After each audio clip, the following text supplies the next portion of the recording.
Oh, that was quick. Yeah, well, you always end up saying stuff funny.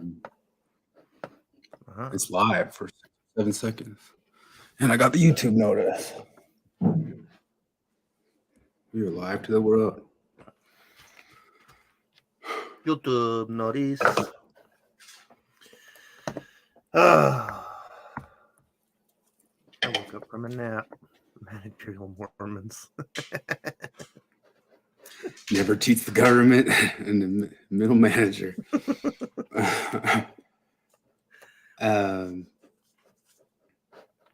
Why did you go help your friend? No, I ended up not seeing him. He's not ready to see me. He saw his family. Oh, Yeah. right.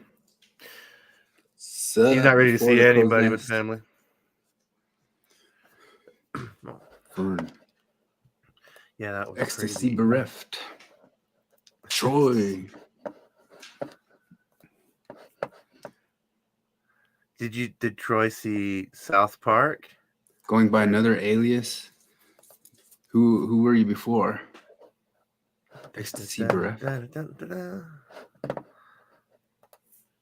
Where did I? Oh, where's the live kid? I read and follow like on Substack. On Substack, I read a bunch of different people who I only know by their pen names. I have no idea who they are in the real world. Maybe I run into them all the time. I guess what's Mr. Medicare lives here, somewhere around here. Yeah, I heard that way back in the day. Bountiful or something like that. But what do you got? Is your internet frozen or is it me? Friend in the hospital. Oh, okay.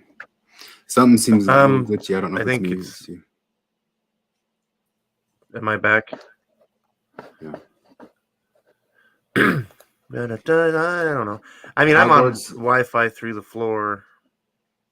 So, are we expecting Latter-day Skeptics there? Jared? Oh, no, Ecstasy Breath, Frank Sinatra. Yeah, Jared said he was coming. Jared was one. Jim, listen. Oh, it's Jacob. No, that's not Jacob. That's Forrest. Forrest. That's right. Forrest is Jacob the other way. Yeah. No, that's Forrest is thoughtful Jacob. Skeptic. What lift you Forrest. doing? I just got back from the gym, which is why I'm always running on steam at the last second. Based and empathy pilled. All right, we got 3 kind of different angles coming into this. I'm a middle manager. Flip never cheats the government. Jared's based in empathy pill. You guys were more thematic than I was. Well, I mean, I guess that's a repeat theme, isn't it? Chest day. Get it? Oh, it's chest day. Remember chest days? Actually, I had chest day yesterday. Chest day? Today's Thursday. Yeah. It's the day that you have to go in and you have to like put on your big mammoth-sized breasts so that you're ready for school day the next day. It builds your legs up. So yeah, I guess there's news with that breaking because like I saw a thing a couple of years ago that there's rumors a couple of weeks ago. I mean that somebody said, "Oh, he doesn't dress like that outside of school." And yeah, they got pictures of him, but he's been suspended for not wearing them outside of school. They're like, you put those tits on. So I just like wonder, like the lawsuit, like because I mean their entire theory is that people can. Well, yeah, that's people can express their gender however they want. And whenever whenever they want. They let this crazy dude set the rules, and he's obeying his own rules. You know, like his own chaotic rules of like I identify as what I want when I want. What are they going to say? Like even if he was justified in wearing the tits, like even if it was really a thing, then how the hell are you as a company like going to be like as like how much time outside of work does he have to spend wearing the tits for it to be justified? Because clearly you can't wear it all the time. You're gonna have mega back problems. Well, like I really hope that like this goes to court, and we have this fight in court, and like because all they have to do is bring up all of the queer theory that's cited in all the other weird Canadian laws that protect this stuff. And, so like let's figure it out. Like one of my first like breaking points, I was listening to Radiolab NPR, and I actually made a video clip for Peter Boghossian's NPR little thing where he asked everybody to send in a thing of like, what was your NPR breaking point? And I made one for them and I sent it in. Who knows if they'll use it or not, but I think they'll post up everybody who sent one in. But I said, one of my things, and I think this was even maybe even a couple of years before Trump or something, Radiolab had an episode about a person whose gender changed on whims in and out, up and down throughout the day. And they could be him or her by afternoon or evening. And they just like talked about the whole entire thing, like with this wonderment and credulity. And I remember I was working out. It was my gym listen too. And I was running, and halfway through the run, I was just like, I just can't even run anymore. And I was feeling like, oh, like, what is this? And I remember I just like unsubscribed from NPR at that moment. I'm not listening here and there. No, I remember listening to some shit about that, about probably that same time period. It was this woman who's like the head of some stupid ass club in college. She talks about how she's gender fluid and how it means that like, oh, my gender changes here and there. Cause like sometimes I'll wake up and I feel like wearing pants. And like, what? Like how crazy stereotypical do you have to be to buy into this shit? Cause I like my wife wears pants every single day. Yeah. Yeah, it's so ironic that like, because they say that they are, they exist. Flip frozen, or is it me? Oh crap! Am I frozen? No, you weren't. Oh, I guess it was Chris. But I lost my train of thought. No, I mean, they say that they exist to like deconstruct and reform and aufhaben their gender norms. But then they just they uphold they just reinforce the most cartoonish stereotypes. It's the Dylan Mulvaney syndrome. I got mad at my friend the other day and I couldn't figure out why. And then I realized, oh yeah, I'm a fucking idiot woman who's irrational and can't think straight like women. But that's one of the, it's also one of the things that you'll kind of get like some sand thrown in your eyes about from an apologist. And they'll say, the queer theory has nothing to do with postmodernism or anything like that because it's talking about an essence. And they believe in an essence and all that sorts of stuff. And that there's an essence at your core that you're and the essence is the opposite of postmodern identities and all that stuff. And I say, well, you read Judith Butler and she explicitly says all those identities are political decisions. They're political, queering is a political movement. It's not there's nothing behind it, behind essence and her phenomenology or that sort of thing. But it is true that the average run-of-the-mill person trying to interpret it then turns around and says, yes, this is essence. And they get it wrong and they do it wrong. But that's always, there's a level of it that goes downstream. And as it goes downstream to the common person, they misinterpret it and think that it is talking about some sort of essentialism. And they get it wrong and backwards. But I mean, that's always, whenever you get somebody who's trying to argue against the postmodernism for it, they'll throw sand in your eyes because it's always one and the other at the same time. So Troy Hogwarts was on. Oh yeah, was on the new South Park? I haven't seen the new one. I haven't seen it yet. There's a little nod to the game. I mean, it's I don't know if it was from my childhood, from sure. I don't know if you guys had this experience where you wanted to play the video game, but your dad was hogging the Nintendo. Like Yeah. What? The That Nintendo happened to now. me once. That's just the whole joke. Is like Randy's playing the game and talking about how great it is, and Stan's sitting there like, yeah, it looks fun. Can I play? That happened to me once with Tetris with my mom, and she was my mom's kind of like a mathematical person, strangely enough, and she was insistent she could beat it, and she wouldn't let us in the room to tell her that you can't beat it, like it's an infinite game. It's just gonna go. And she didn't understand that she couldn't end the game, and when we finally told it to her, she quit video games forever because she had been in there for like the whole day going nuts. It was like, oh gosh, but yeah, my parents didn't do much video gaming after that. If I wanted somebody to quit video games, I'd give them L.A. Noire. That game. Do you remember what a disappointment that was? Yeah, we talked about this last time. I was on a mission, so I never got the pleasure. Because that game got so hyped, and like in the principle of it's like, wow, that could be really fun. And then you play it, and it was just so dull. Like the game itself was incredibly dull. The world was huge, but you had nothing to do in it.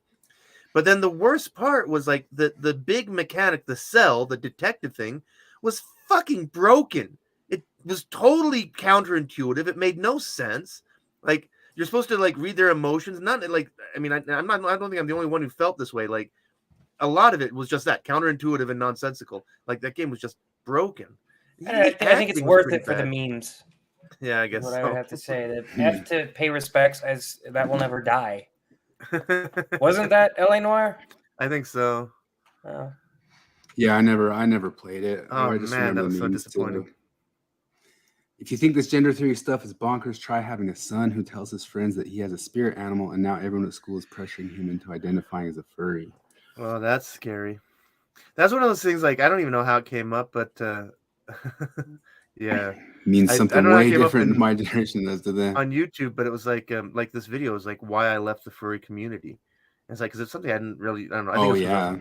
I think it was because I was watching a lot of stuff about Chris Chan and locals. There's a cool down the rabbit hole of the furry community. But I was shocked. Down the rabbit hole. The Down the Rabbit Hole channel has some furry stuff. That's like this was just a guy's like when he goes back to the beginning of all that stuff. And he goes how he got into it and all that, and he says like like he prefaces it by saying like I'm not saying there's anything wrong. You guys have fun, but one of the first things he got into is like it is intensely sexual, and there's a lot of predators. Yeah, I know how it got started, and like I know why it took off because the millennial generation is where it's really taken off, right? And I know how that got started because we grew up with like Disney cartoons, Tumblr, like, Gadget from Rescue Rangers. Yeah. One of the first things when I found out as a pervy little hormonal 13-year-old that you could find porn versions of pretty much anything, I'm like, oh man, Rule 34. I'm gonna go look at. I'm gonna go Marty with Rule 34. Did you see that? That was classic. Well, I went and looked at. I was like, yeah, let's look at Gadget from Chip and Dale, and then I looked it up, and I was like, oh, this is unsettling. It sounded nice in my head. Would fall in love with like girl Bugs Bunny and all that sorts of stuff, and then everybody liked the Space Jam Bugs Bunny, and then they made sure to make her not sexual in the new one. But on the channel, Your Movie Sucks, he goes over how Zootopia has all sorts of little purposeful inferences, like hints and more than dog whistles to the furry community all throughout it. Yeah. They talk about like in the 50s and 60s in like the UK and America, gas mask and Nazi dominatrix porn. Oh yeah, like, the Japanese. And there's that whole thing, like especially in England, like the kids who went through the Blitz grew up into weird bondage fetishists. There's going to be so much medical mask porn in the future. Oh my God! Yeah, you're right. Shut-in porn and bubble porn. What about forced vaccination porn? Forced vaccination porn. Oh God, yeah. Triple penetration. It's time for your booster. Inferences. Nice one. Zootopia. I remember watching that the first time, and it wasn't even the furry shit that got me because it was a decent movie. But as soon as she goes to the city, Shakira starts singing that song, and the chorus of the song is just "Try everything." And I was like, oh man, it sounds like a song you sing to somebody that you're trying to talk into having sex with you. Foucault wrote that song. Yeah, you're like, are you sure you're not gay? Who's to say what's gay? Really? Like, just try it. You gotta try everything. Try it. Fuck me. It's pretty normal through history, kid, to have sex with an adult. That's just normal through history. But his channel like just kind of points at a lot of the different little inferences, and he says it's pretty well known on the internet, obviously. And I didn't know that because I watched Zootopia back. I mean, it's so funny to think like there's always like layers of awareness of how much crap's getting fed to you. Because I didn't know any sort of furry stuff was going on the first time I saw Zootopia, but I should have. I probably knew other stuff was going on at the time. Look what Charlie did to my. I'm scrolling through images. I can't watch any TV right now because Charlie not only ate my earphones, he also ate my remote control here. Yummy. We need to buy him electronics to chew on. Oh, he got. I'm looking through images on Zootopia, and apparently the Russian language is called Everopolis. I wonder if that's that sounds like. I wonder what that is. Before the Crow's Rest was well aware the first time he watched it of what was going on there. I didn't know. Anyway. What would they call it that? Remember wait. Oh. Remember what? Because they said that that guy snuck in all those phalluses in the Little Mermaid in the clouds. That's real. I had that, and that is real. Yeah, I had that, and I noticed it before I heard about it. Like I was I didn't notice it before I heard about it. What is with that castle? Like I remember looking at it, and I remember I didn't see the F word in the clouds, but I saw the C and the U, and I'm like, why are there letters in the cloud? And I didn't see the full word. Was it? I think that was like a disgruntled guy. That was like you tried drawing Ariel for 18 months and not putting a dick somewhere. Well, she's turning 16. It's a little. Speaking of which, did you see the new Peter Pan? The new Peter Pan trailer? It looks amazing because it's been updated for Flip, modern audiences. What's been updated, Flip? If you haven't seen it, gender and race. Okay, how do you think? How do you think gender land on that stuff? Like, I bet you can guess it. How do you think gender has been updated in Peter Pan?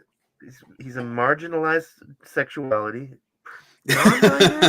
That'll just be undertones of that. Because Never Neverland, man. There's a YouTube Neverland channel done by the woke. Holy shit! Because that's the thing is that like because the real moral of Never Neverland and the original story is that imagination is fun, but you have to grow up. Yeah, and it's like woke Never Neverland, you never ever leave Never Neverland. Well, and part of the thing is Wendy is this sort of maternal figure who gets all the Lost Boys to grow up. That's why Peter gets mad at her and they have their little schism because she's the adult. She's the feminine nurturer who says, no, it's time to move on and grow up. She makes you aware of your nakedness. She makes you... You can't have her do that. Captain Hook remains an old white man. I'm sure he now does. He's Catholic, I don't think right? I saw him. He's probably going to be blonder and more... No accent. He's got to have a southern accent. No, it's funny because Hi there, I'm Captain Hook here.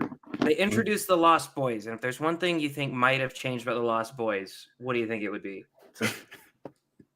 Oh man, it's right in the ad. It just goes. Can we watch the You're trailer? The Lost Boys? No, I'll get it. Last time I had to fight that. People are getting struck. How do you get a copyright? How do you get a strike for a trailer? No, it's the point of the trailer is for everybody to see it. But especially those videos are getting taken down.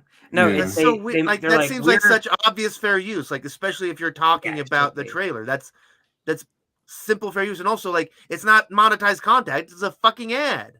It's so weird. No, they introduce them to the Lost Boys. They're like, "We're the Lost Boys," and Wendy was like, "But some of you are girls," and they were like, "So."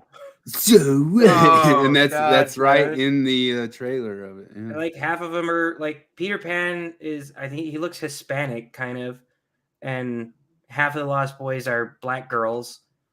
And I'm just looking at the cast and think about a race swap. Who's been race swapped?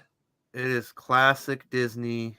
Well, Peter Pan has to be swapped, right? No. You gotta watch Wendy. Think Pinocchio. Think.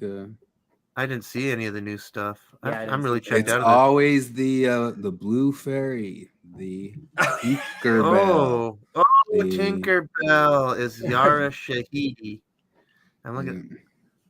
Okay, so they found an Arab, Alyssa Wapanatak. Is that a First Nations name? I'm guessing. And Cree, yeah. So I bet you they have a problem with this stuff. Somebody to carry the show. They have a problem with this stuff because everything that's getting released now got put into motion 3-4 years ago, and that's going to be true for another couple of years. And I bet you if they like recast it right now, they'd chill off it a little bit. There'd still be a little bit of it in there, but they'd chill off of it. And they're just stuck with their decisions from 2-3 years ago now, and whatever. I don't know. I guess this stuff makes money. Do people watch it? Because like my problem is like Peter Pan was fine. Disney hit it out of the park on the first try. Okay. Yeah, they Like, leave it make alone. money with the rehashes. Well, they're never going to make leave like it $1 billion alone. bucks. I They've done it a million guess. times. Like they did a decent job with Hook, but that was like a different story, you know. And then Was they Hook by retried it. Disney? Hook didn't produce that, did they? I don't know if it was by Disney or not, but then they keep sticking their foot in it because they lose the China money. Because then they did a remake of Peter Pan in. I'm pretty sure they did one in 2005 or something like that, and then they did another one just a few years ago that like nobody remembered. I swear to God, they did a fairly recent one just called Pan. Yeah, I remember it. Wow, I don't. Man, I guess I'm so checked out. 2015 Pan. That's funny. I guess that's how forgettable these are. Is that like nobody just said? Nobody watches them. Nobody talks about them. Nobody says, "Oh wow, I really like what they did with that story. That's such an improvement." Yeah, but then there's the double joke back on you that they do talk about them if they sufficiently make it a cultural issue like this. Yeah, but then did people watch them? I don't know. I guess I don't know. So a lot of them, the Lion King made $1 billion or something, and that remake, the weird live action thing. Oh yeah, fucking bad. It made the money. I hated that one. Aladdin made the money. Although, like, I think everybody would kind of agree, like, especially at the time frame, maybe a few years earlier, Will Smith wasn't a bad choice for the genie. Well, okay, actually, I watched Aladdin recently. Me and my wife like watching bad movies, so we're like, let's try it. And Disney bad is usually not watchable bad. Well, the mistake they made is Jafar. Was the best part. Like, because he actually did a decent job because he didn't try to just impersonate Robin Williams, which is kind of what they did with Dan Castellaneta when he voiced the genie for that stupid sequel that they did. And he did all right because he's Dan Castellaneta, but Will Smith actually did a pretty decent job, made it different. But he's the only one that did a decent job. The problem with Jafar, they didn't have like effeminate loser. And you can't make like the villain be like an Arabic who's really, and then there was this amazing this stupid feminist thing they shoehorned in there where Jasmine's like, I'm never gonna be silent, and she's singing just like it got shoehorned in Beauty and the Beast. They made a song. Then it zooms out and that was all in her head. Like because it couldn't make sense. What she did was like standing up to Jafar in the bed, and it didn't make sense for the story at the time. So it was like this brief daydream where I'm positive a icon, and then I'm positive we were given tons of money, just like these Rings of Power dudes or whatever. If we were given all the money they were given and all the time in the world and got sat in a room, but then we're also given the same limitations, we'd have a hell of a time making it good too. Like all the things that there's like the box they're supposed to check and the things they're supposed to do. I bet it would be almost like kind of fun to see if you could write something that doesn't just suck ass. I feel like the temptation would be to just go entirely meta. You're like, there's nothing I can fucking do with this, so I'm just gonna poke fun at what I'm doing, which is annoying. I'm getting very tired of the meta humor. It's like I don't know. Guy Ritchie directed Aladdin? Yeah, he did. Mm-hmm. Wow. It wasn't the worst. It wasn't great either. The Jungle Book one that Jon Favreau did, I thought that one was really good. I heard it was good. Never saw it, but then they let him do Aladdin made $1 billion. The Lion King. Watch your movie sucks. His breakdown. He's only done half of it, but he breaks it down hard. His breakdown of what makes the Lion King suck, because it's more than it's just a pure copy. Like he's got a lot of little details of like how they made the worst possible choices. No, I haven't seen Lion King since it came out, basically. Oh, dude, that was my movie when I was a kid. I have it memorized still. Yeah, like I watched it more than anything in the world. So it was funny because when we watched it, I started quoting the lines before they came, and Morgan was like, "How do you know these lines?" I was like, "They're just word for word what was said, but with no emotion." Right? Yeah, like, watch your movie sucks because he goes over the details of how they can make the exact same sentence worse. He can really point out how they did like that. he goes in sides by sides in it, like not just in the animation that there is less. Look how they made it. It's almost exactly the same thing, but even like the way the voice actor did it, just did everything a little. The way they read it was terrible. It looks like a hyper realistic cat, and a hyper realistic cat can't scowl, you know, and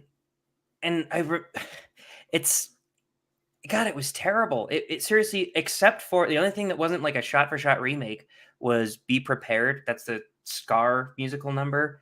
And the reason they couldn't do a shot-for-shot remake is because there's no way to make that look hyper-realistic, because like hyenas are Nazi marching and like lava is all over the place and shit's like rising out of the ground. So it's basically just Scar doing slam poetry. I've what it seen sounds lions like. do that. It's like 10 seconds. Watch the Instagram channel. Nature is metal. Lions get.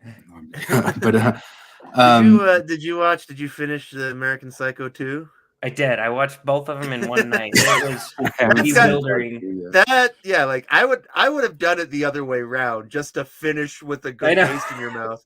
No, I did. It was amazing because like it opens. I like doing it the way that I did it, because then the second one opens up on Mila Kunis explaining how she murdered Patrick Bateman as a 10-year-old, and it didn't, like, she just did it because she's a badass. And that's all she does. She just does badass things. I know. It's like I don't think there's a movie with more like cliches per minute. It is just so bang, bang, bang. Just every stupid trope. It's so bad. But like, what strikes me is just how totally consistent William Shatner is. William Shatner gives the exact same performance in everything he does. I think he does what The Rock does. The Rock, I don't think The Rock knows what movie he's technically in at any given moment. Have to. Like, I think because there's so much green screen and all that stuff. And it's like, I think he goes to a cubicle as much as I go to like a little office or a cubicle.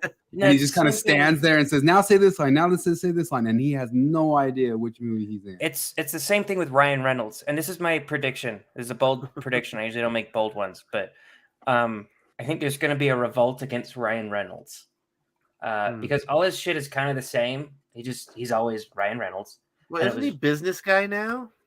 I don't think there's enough to care about him to make it have a huge revolt. No, I'm not saying like a revolt. I'm saying like he's gonna get something similar to the Nickelback treatment, and people are gonna act like, yeah, I always knew that he sucked. I don't know, because is he the guy that has businesses now? He has businesses. Like he's got Aviation Gin. Oh, that's right. Him that's and not Hugh a real Jackman business. are always. Oh, that's right. He owns a soccer team in Wales. Yeah. Oh, I heard about that. Yeah.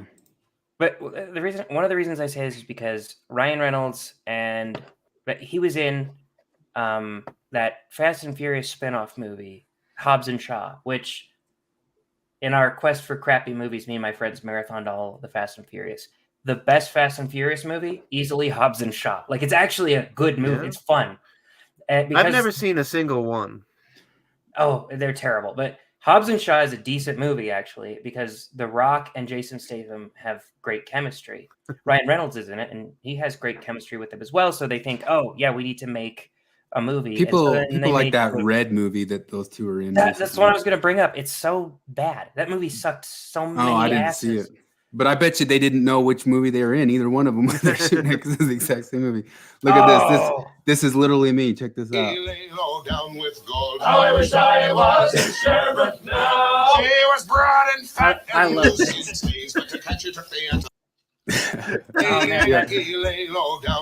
I have my earphones on all the time. I'm walking around, but I literally am listening to music like this a lot of the time. How I wish I was in Sherbert now. She was broad and fat and loose in sleeves, but to catch it to that's Stan Rogers. He's a Canadian folk singer, and he's amazing. Good. Just that's from like a documentary. He died. Rogers? Stan Rogers. He died in 79 in a plane fire. The plane caught fire. The myth is that he went back in to try to save other people or something. I don't know. Oh, really? But he's awesome. And every time I see, it's called Barrett's Privateers, that shanty that he wrote. And every time I see it, I just think of that tweet. It's like, men want one thing, and it's fucking disgusting.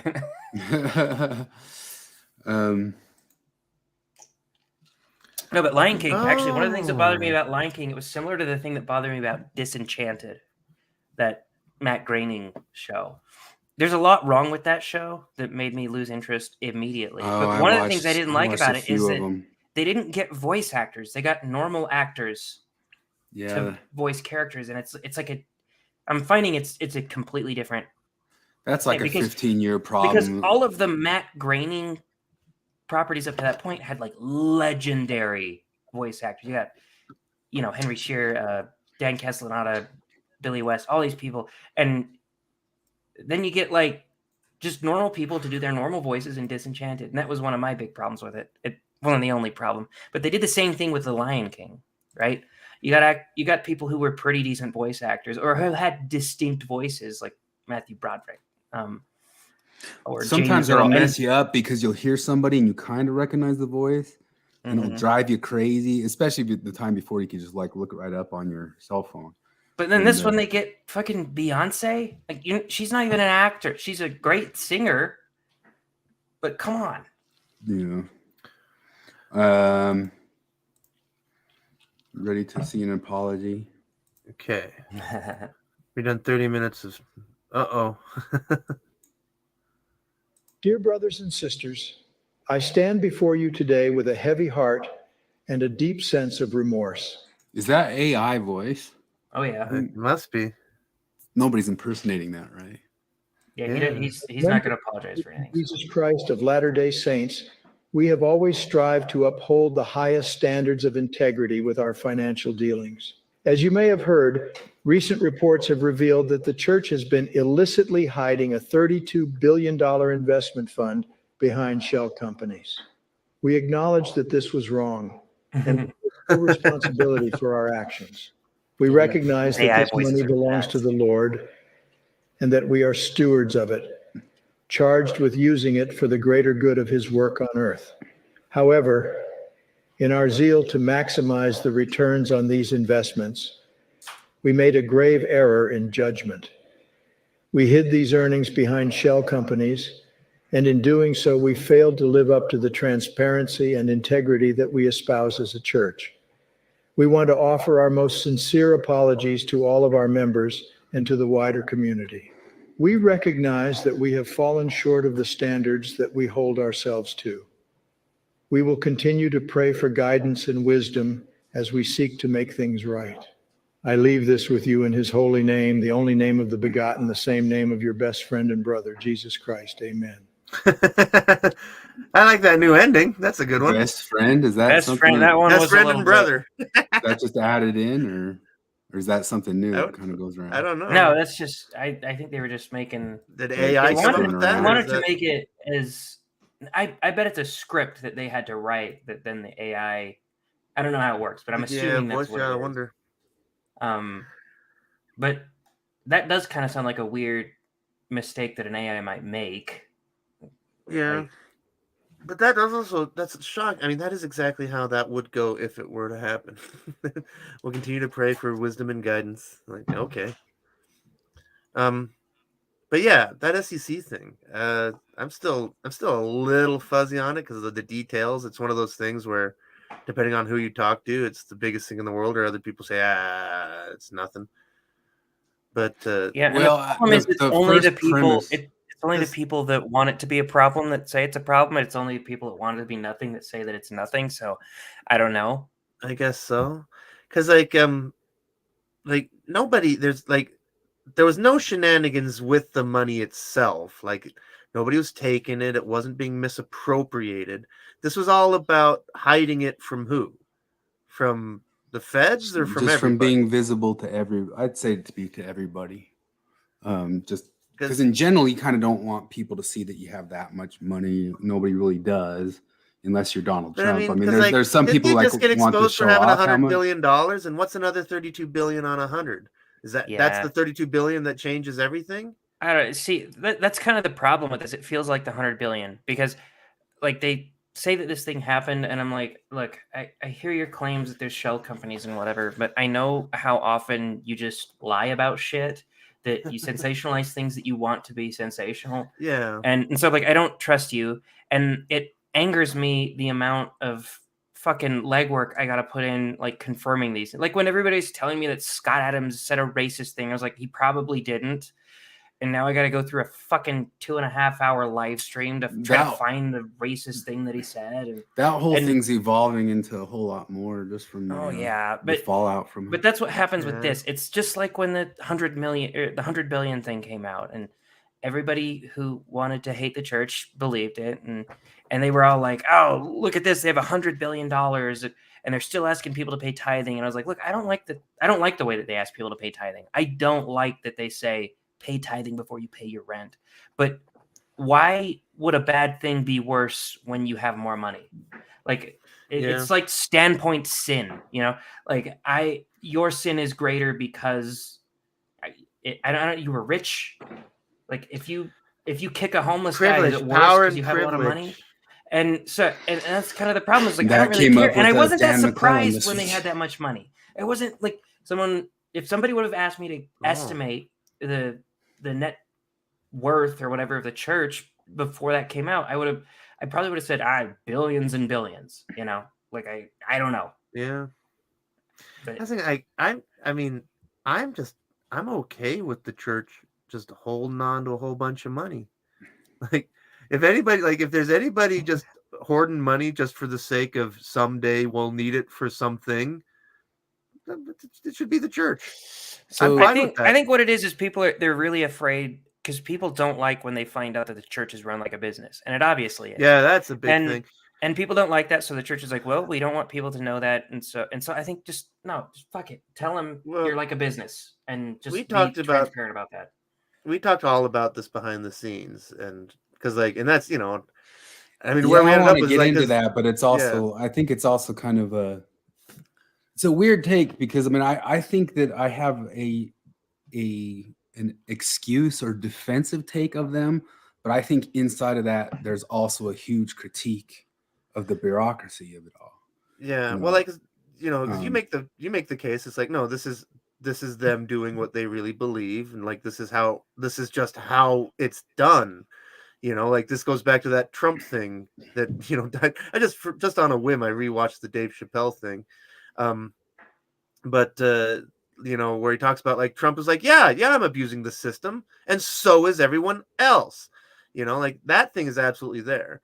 But like Jared and Jonathan pushed back with like, yeah, but if any lay member went to the brethren and said like, is it okay for me to break this rule and take this fine because I happen to know through accounting tricks that I'm better off technically breaking the law and then paying the fine and instead of just doing the right thing up front from the beginning? There's undoubtedly that layer of hypocrisy there. So okay, Forrest was asking. What was Forrest's question? What did he say? You don't think it's worse for $100 billion church begging for tithing than some poor ass church begging for tithing? I don't know how poor ass do they have to be, I guess. Is it and it's I like I said, I'm more deontological on this, right? I just think that telling somebody like you have to give me money before you eat, I think it's shitty to do. And I don't think it's more shitty the more food that you have or the more money that you have. Like I think it would be just as shitty for me to say that to somebody as it would for like Donald Trump to say that to somebody. It's the thing is tithing. It's a religious sacrament. So this is the whole point of it. The point of it is that it's magic. And so because he says, he says, oh, why should they're begging for money? They're not begging for money. It's a commandment of God. At least they say so. That's just it. But they say that you'll get your blessings. And this is the thing is like, because, and like Jared's point is true. Like, it sure does seem shitty. Pay your tithing before you pay your rent. But I know from my own family's experience and 10 trillion anecdotes that if you're in genuine trouble and you go to the bishop, they'll take care of you. So one of the things you'll pay your tithing, you'll pay your $100 on your minimum wage job check for that month, and the bishop will give you food for the week and pay and cover your rent. Yeah. So like they do come through on that end of it. So Forrest, you're gonna have to hear me out a little bit on this because I promise what I say sounds like some defense, but I think it's a critique, but it's a critique from it. It's a right-wing critique, you could call it. One of the question marks I've had as an ex-member all these years is, do those guys believe or do they not believe? Yeah. And something about this makes me stop and look at them and go, they believe. it trips me out. But why do I come to that conclusion? I come to that conclusion because, well, first off, I have to go off of our evidence that we don't know if they are skimming anything at all. Like maybe skimming is happening somewhere in the world, but there's no evidence for it that we know of so far. I mean, even like some of like the little side fringe benefits that they get and all that stuff. I mean, that's such like a drop in the bucket to how much they actually make. I mean, and to the effort that they put in. And the effort they put in, and all that sorts of stuff. Well, also, I'm looking at the comments, and Forrest says something about like isn't it? It's hilarious though that the burnt offering goes to the church rather than God. Lol.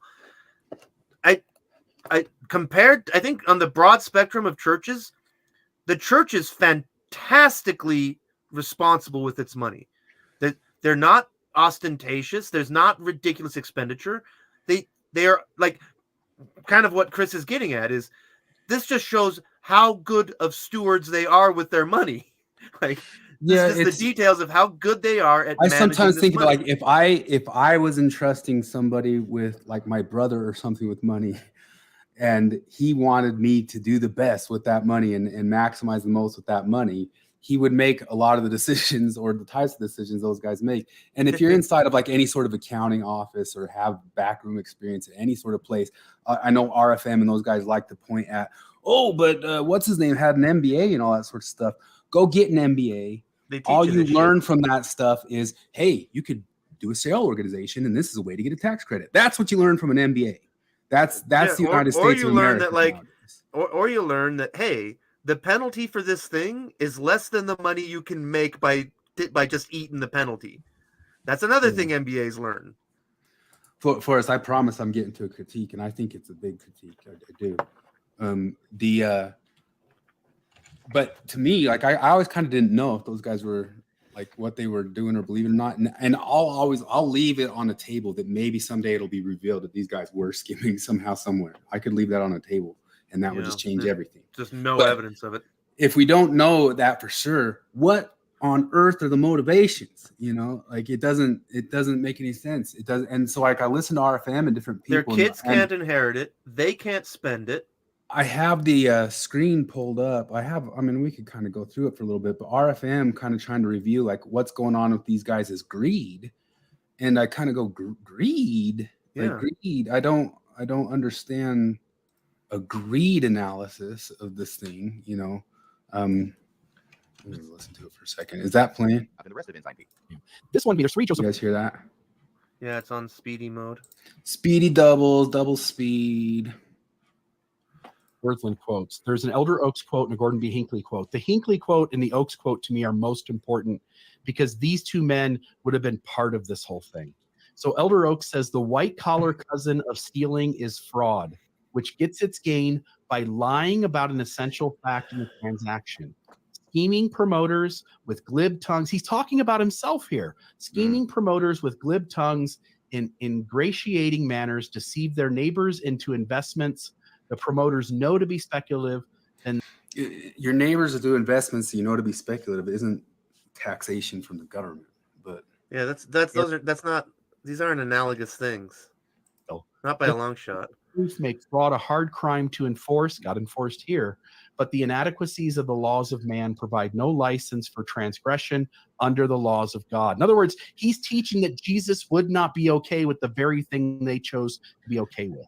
That's not an analogy. Like the con man neighbor is paying his mortgage with that money, you jackass. These guys are just putting it in the bank. So it's the whole thing's a little bit hard for me in the sense of that I literally believe that if I set my money on fire rather than give it to this government, it would be better. Partially is because like giving them money is giving them money to do terrible and horrible things. They do a few good things in the midst of all that, you know what I mean? But there's a level of and especially how the government is now and the types of things that they're in. But I don't know. I'll grant that I don't know that these guys are so against everything that this current government's doing, and that's their sole reason for doing this stuff. I actually think it's a more. I'll get into it more later after we get into this. But it's managerial, bureaucratic. I'll get into the actual like philosophers that get into it. It's Oaks it's is the managerial class. It's the managerial bureaucratic setup of the current church, which is set up for things to go and be like this. And it's a type of, I've said to these guys, it's a type of Leviathan that every single person in that organization can be a believer and all that sort of stuff, and even like a prophet, all that sorts of thing. But the bureaucratic organization has a Leviathan, a Cthulhu that's swimming and acting like this thing, like a bureaucracy acts, which also swims leftward. And I'll get into that more. So I guess one of my big beefs with how they deal with tithing is that, I understand that it's a God thing. It's we do it as a faith thing. But they sort of intentionally changed that a while back.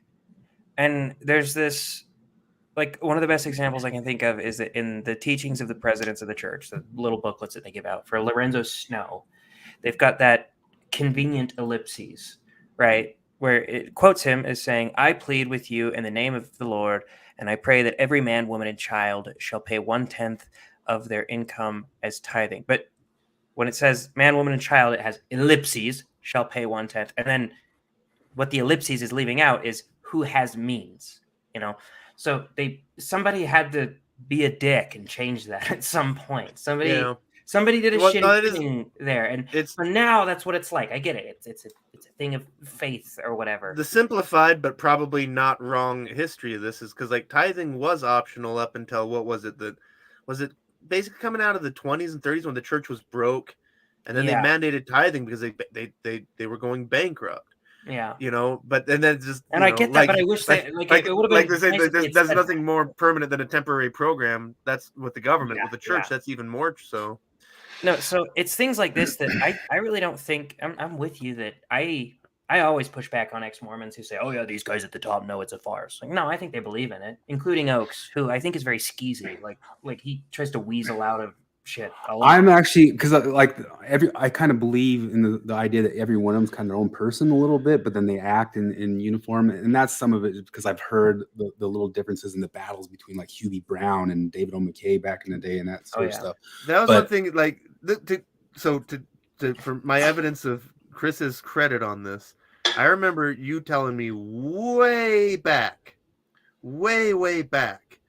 that the Boy Scouts was Monson's baby. Yeah. And that this was shit that you got, like this was like inside shit that you got from your dad, the rumors. But that Monson and not Nelson, but that was Ballard. It was just Monson nostalgia, and everybody else got rid of it. And that Ballard was Ballard was gung ho to axe it, and that it didn't take very long after Monson died for that to end. Ballard is probably my least favorite of all of those guys.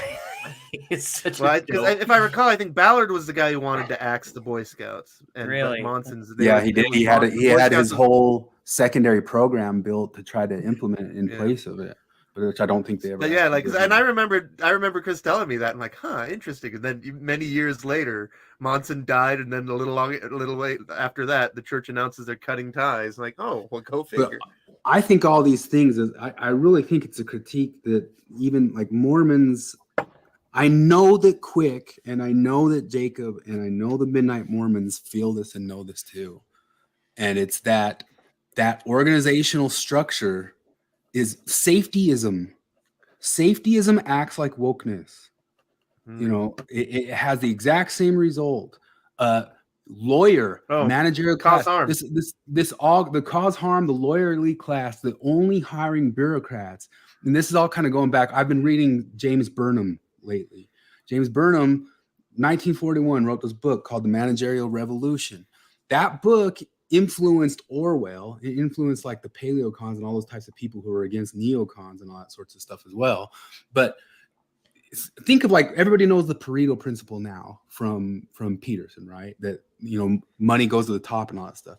That guy Pareto, it went further. He talked about how like these organizational structures, it pushes down into something you can almost like look at as like leftist systems or something like that. But what Burnham was predicting is that this managerial class will become kind of like the types of rulers that are a bureaucratic problem. And the thing is, like, it becomes like a faceless entity. It becomes something that they talked about in this situation, how I said what you guys, it acts kind of like a mafia. And what I meant by that is, in the mafia, no but one person knew all the mechanisms.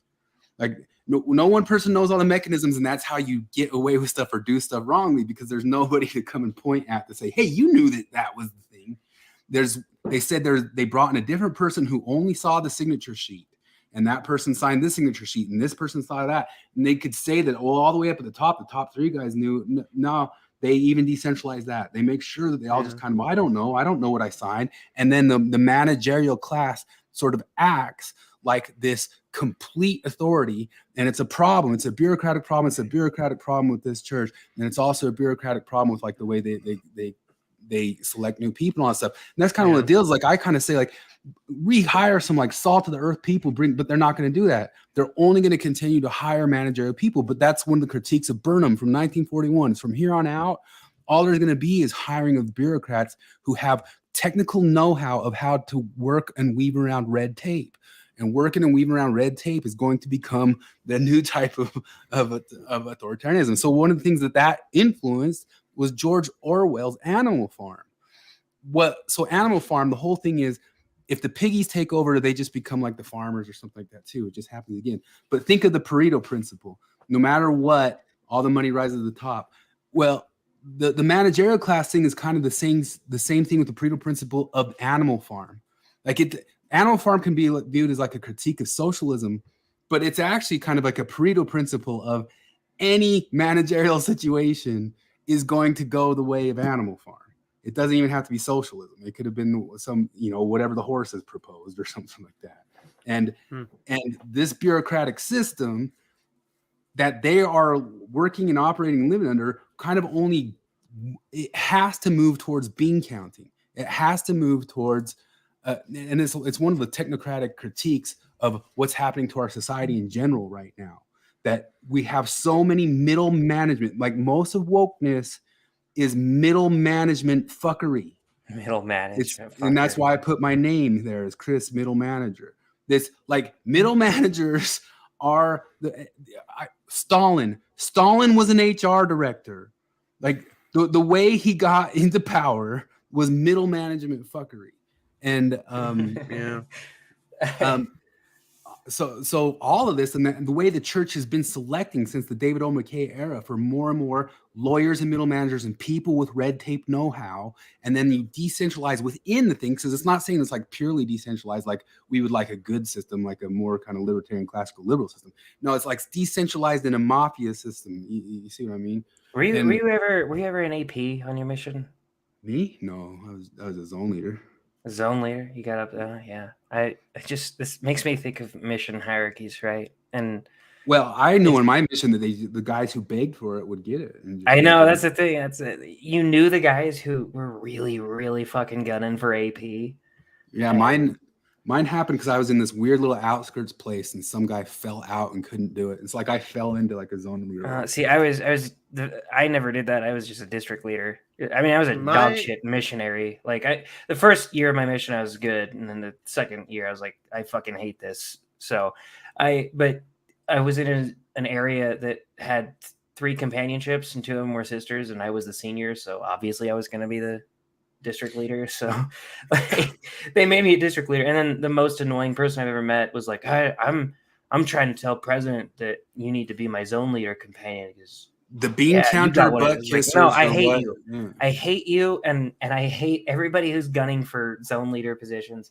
He's the one that I told, like, you're full of shit, when he told me that we need to baptize on the first visit every time.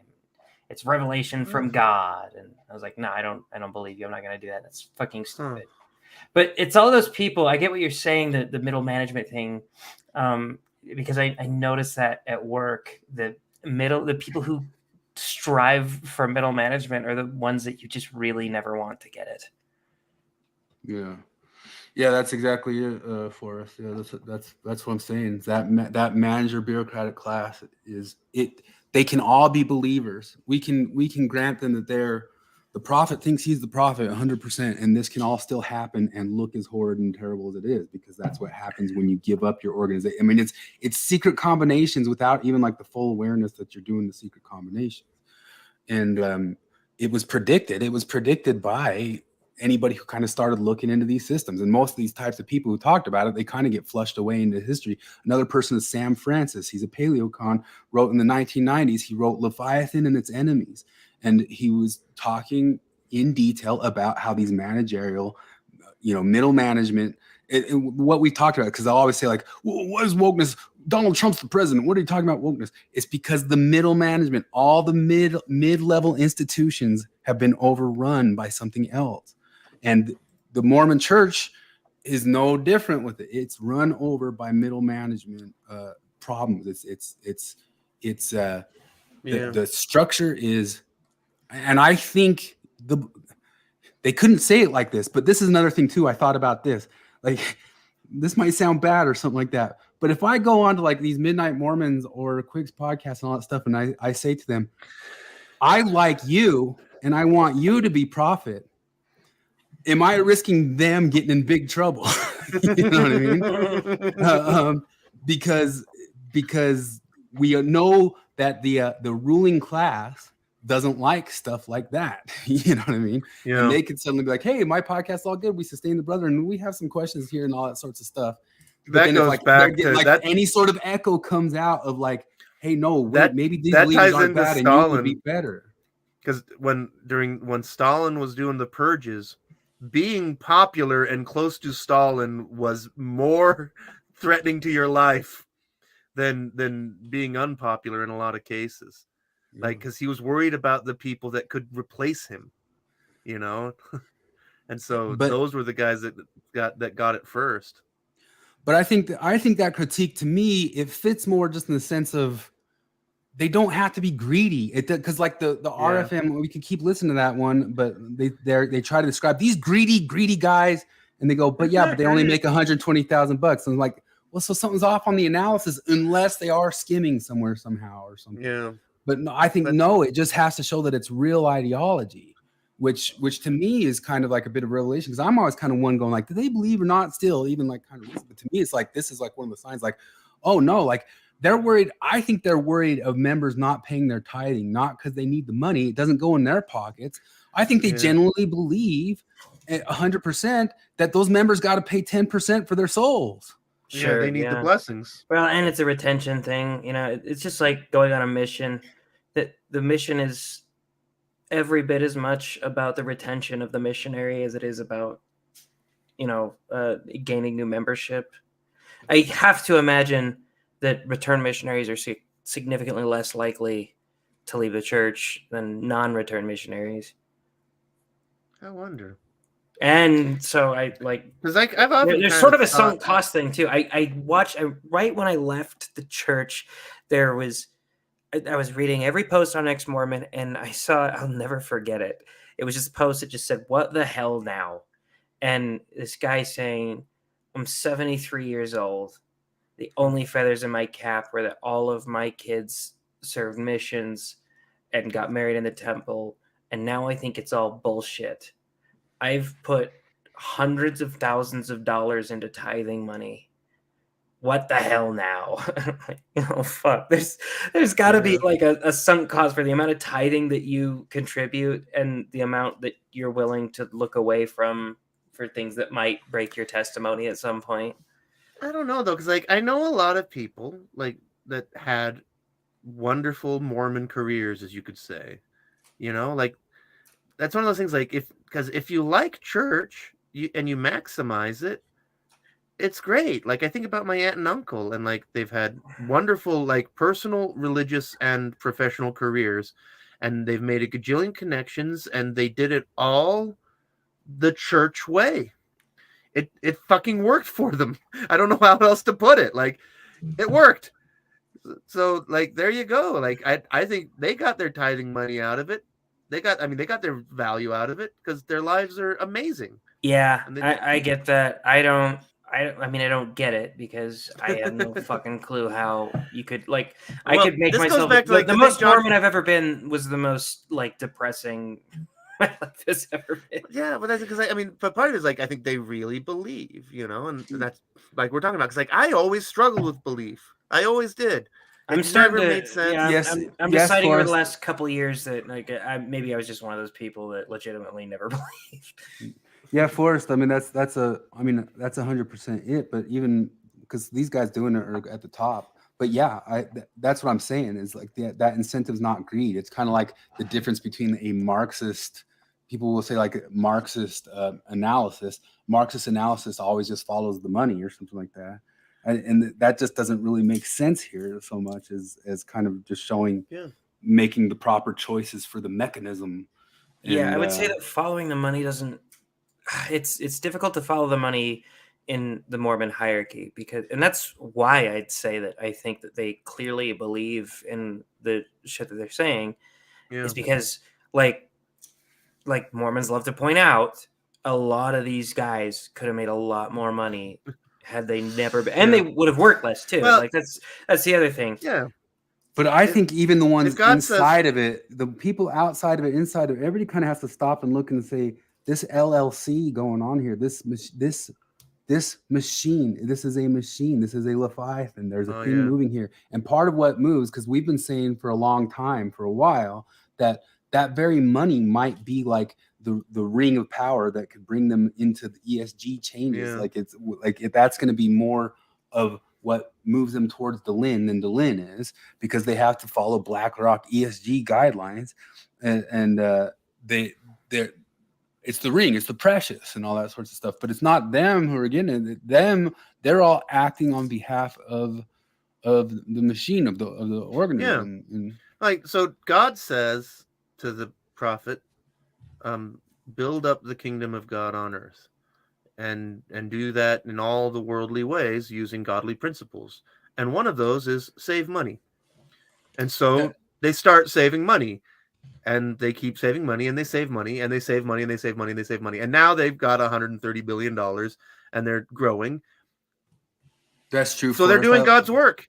But I leave room for it being that it's possibly just I like would a power say, thing. I would say I that bet you in some of their heads maybe that's what it is. But no, again, because the only thing they can do with this money is build it up or build the kingdom. Like again, like if there was some evidence that they were buying homes, that they were flying on private jets, that they that there's somehow that this money was being spent in anything other than churchy stuff, and that's the thing, like it seems to be one of the big complaints people have is that they're not spending the money. Like, so I listened to this debate this better. week. This debate was by academic agent and somebody who Sargon of Akkad follows a whole lot, and they follow Mencius Moabog, and they had this whole debate of, is it the priestly class or the money class that has the power? And there's always this back and forth about like the Cathedral of Harvard or the Cathedral of BlackRock, like which one's really calling the shots there. And I think it ultimately does. It's just like a circular thing there, because you can point to all sorts of different things. Like this sort of action seems like it's the money that won, but this sort of action seems like it's the ideology that won. But I think as people go studying any sort of ideology, it all always kind of seems to be like just a feedback loop. Like the ideology can be it's always just kind of like a post hoc description of why you did your power thing, and now we're going to justify it, and we need the priest class to justify post hoc why we did our power thing. Or it could all precede you going and doing the thing because you really have this ideology. But I think it's ultimately like a constant cycle of the both of them kind of going on between everybody and what they're doing. But I can totally see some people being like, well, the Mormon church has power and I want to be the person in that power spot. But I also have always kind of ultimately hated that postmodern critique of everything's just power. And I guess I should justify that better than hating it. But right now I'll just leave it at I hate it. But and not because it's not sometimes power. It's a lot of times it's because it's power. But I think power is not the only thing in the world. Power is almost synonymous with fame, not totally, but almost. And that's probably what I always level at John Dehlin, is that I think the money's important to him, but I think the fame is way, way, way more important to him.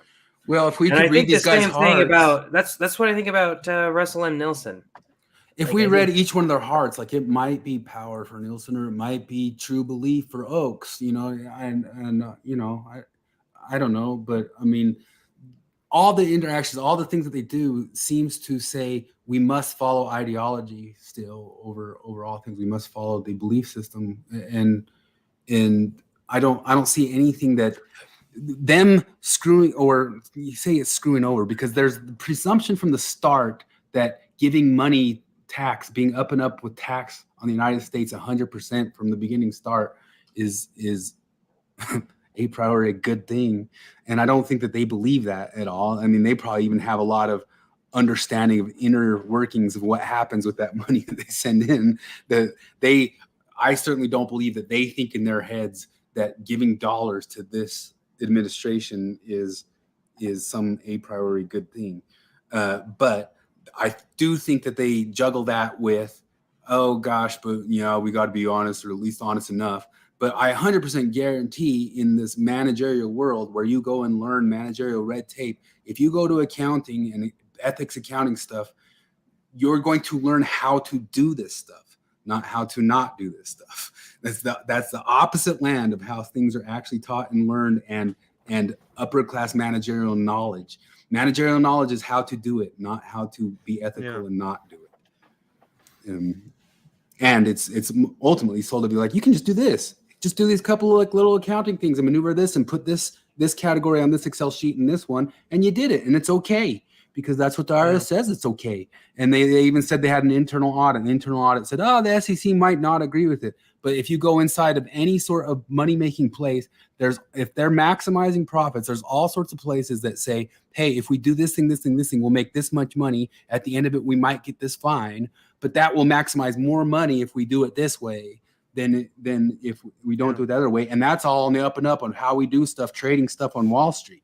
That's how Wall Street is. And the extra moralizing from RFM and all these guys who kind of don't know that stuff is, you can say, well, the church brought that moralizing on themselves for the way they go around saying it and doing it to other people. But the way ex-Mormons take it is such a stab to the heart that they screwed Uncle Sam. I mean, I think kind of goes back to kind of looking like, boy, oh boy, did they hurt your new status religion? Did they turn up their nose at the all-encompassing super law of the land of the good guys, of the heroes? Did they thwart the heroes? I get that Jacob Hansen, because I saw his post about good, lie to the government, take all of the money that you can from them or whatever. And I get that. I agree with that. I'm totally with you because fuck them. But just imagine, also, just don't tell me to do something different. That's the only thing. Like, if I go to you and ask you, should I do the thing that you're doing? All of your leadership will say, no, you should be honest. No, and again, we already know I don't know enough about this SEC thing to really even know if they're being dishonest. So I don't fucking want to look into it. There's a lot in their hearts we could look at, and some of it, I think the managerial stuff could kind of explain somebody being completely benevolent in this. Sorry, it could be an excuse, but at the same time, they should view that the problem is that their structure has a problem. Like your church being structured that way, like anything being structured that way is a problem. But but any individual person might be 100%. In their heart, they're benevolent. But then any other one of them might be power. It might be status, as Christopher says. It might be pure ideology. It might be that they want to raise the ranks. But the one thing I don't see, which is what I hear most from the ex-Mormons, is greed. Like, I don't see how that factors in at all.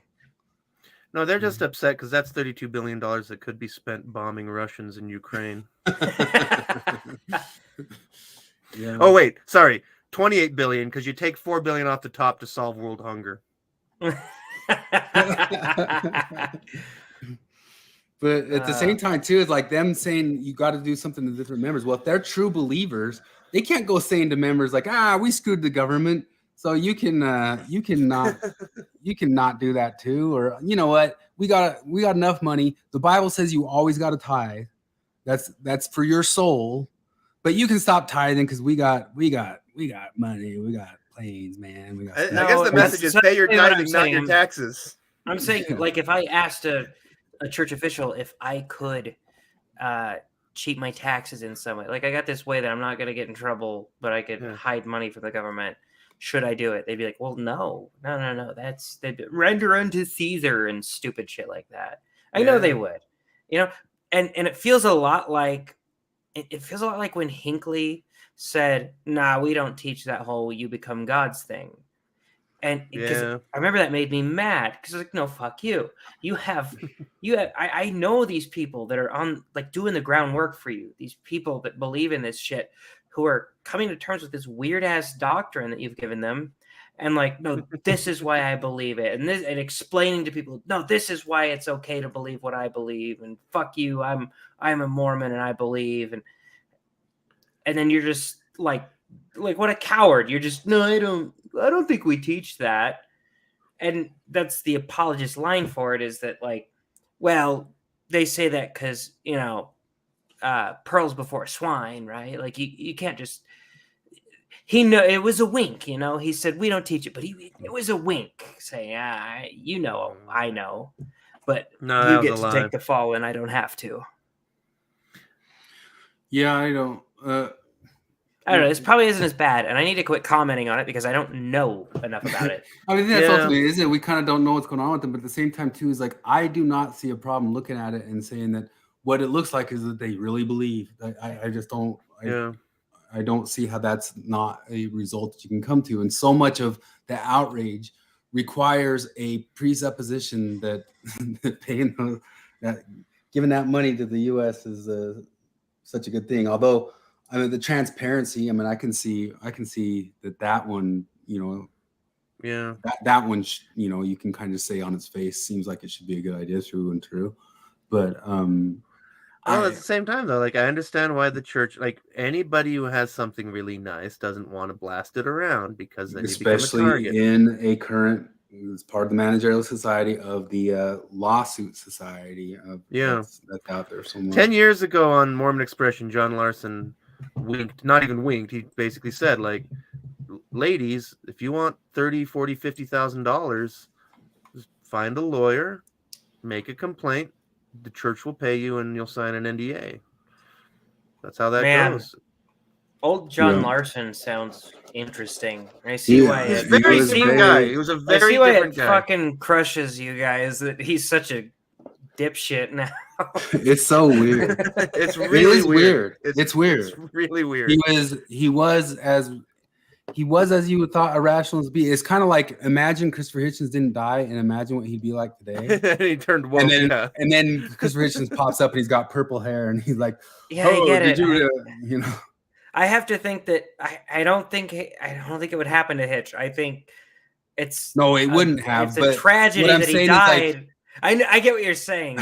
I'm just like, man, every time I think of a world where Hitchens is still alive, he not a dumbass. But you want to know what we used to say? We all used to say that Jon Stewart wouldn't be for this. Sure, yeah.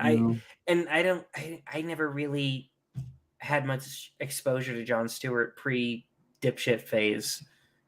Yeah. But I don't know.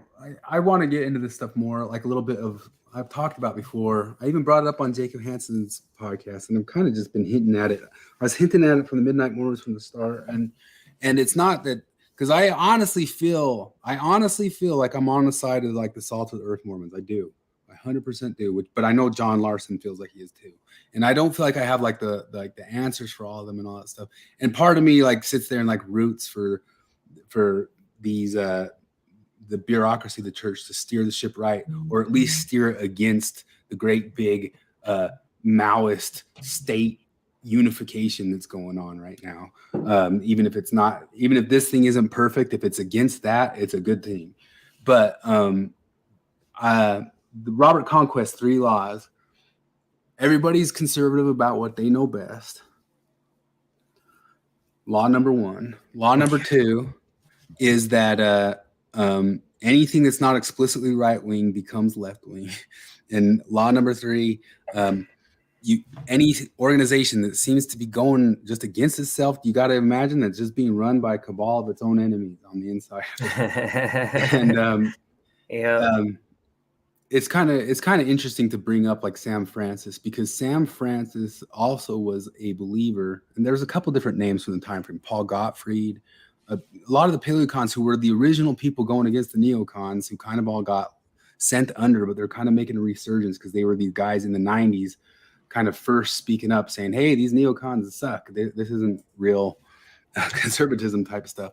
But they had an argument between them about, is it true belief or not true belief? And Sam Francis didn't believe that any kind of woke-ish person, even at that time frame, civil rights person, he's like, I don't believe that any of them believe any of this stuff. But that's when he's talking about people kind of going along the lines of certain like different woke-ish civil rights type, feeding into that sort of thing for your corporate pleasure. That it's just more bean counting, and it's more of a managerial tactic to spread your managerial part of the deal with being the managerial class. What Burnham points at is, as soon as they declare a problem, they also territorialize that problem, right? So they go and say, hey, climate is a problem. Hey, this is a problem. Hey, that's a problem. And now we're the managers here to take it over for y'all. And we've declared ourselves the ones who are going to run the whole thing, and we'll manage it all for you. Going along with that side of kind of how things change. Did you guys ever watch? I don't want to change subject. You guys want to keep talking about this? I have a weird subject. No, you're good. Go for it. You ever watch Sopranos? I watched the first season. I need to watch more, but it's really good. I don't think you have to watch it to follow this one, but I think you'll like the concept. And it's kind of a concept that I didn't even realize at the time they were pointing at in The Sopranos. But it was that The Sopranos is talking about therapy culture, current day therapy culture. Because what the whole entire thing in it is pointing at is that nobody will tell, even in therapy, nobody will tell Tony he's wrong or doing wrong, And that's part of, like, we've kind of joked and talked about therapy culture inside of the whole thing. I think there's like a lot of different things in our current age that go along with the managerial revolution. It's almost kind of the same thing, the therapy revolution, that all this stuff is just kind of like, I don't know. It's just gray goo. Like, everything turns into such gray goo, and nobody will tell anybody anything or decide anything. And you want to turn every organization into the same gray goo organization. But just the other day, I brought the subject up with the coworkers, because I mentioned before that one day I caused a minor ruckus with my coworkers. It wasn't bad, but and that's what I brought up with my friend before when I just asked the question, what is the evidence that therapy works? And people got really defensive. And so the other day I was talking to my coworker about people getting defensive. I'm like, well, for example, when I said that, because that question is innocuous, right? Like, if I was like, what is the evidence that chemotherapy works? People would be like, well, look, here's these studies. Yeah. And this is what we know about it. This is what we've analyzed. And then these are the people that are alive, But so you'd think it would be simple, but you just ask the question, what is the evidence that therapy works? And people immediately get defensive because they know there's not a fucking answer.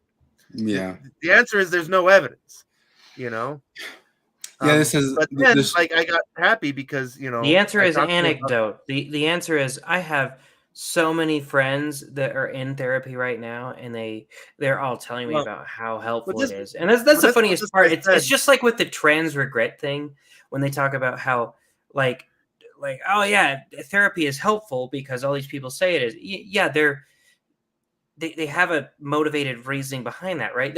They're crying while they tell me how amazing therapy is, and they're still damaged. It's the same thing with the this guy, though, so few trans people regret their surgeries, but then I can go to YouTube and I can find 1,000 different trans people talking about their surgery complications, who are sobbing, talking about the pain while saying, I don't regret it at all, so don't spin it. And they will be counted down as people who did not regret their intervention.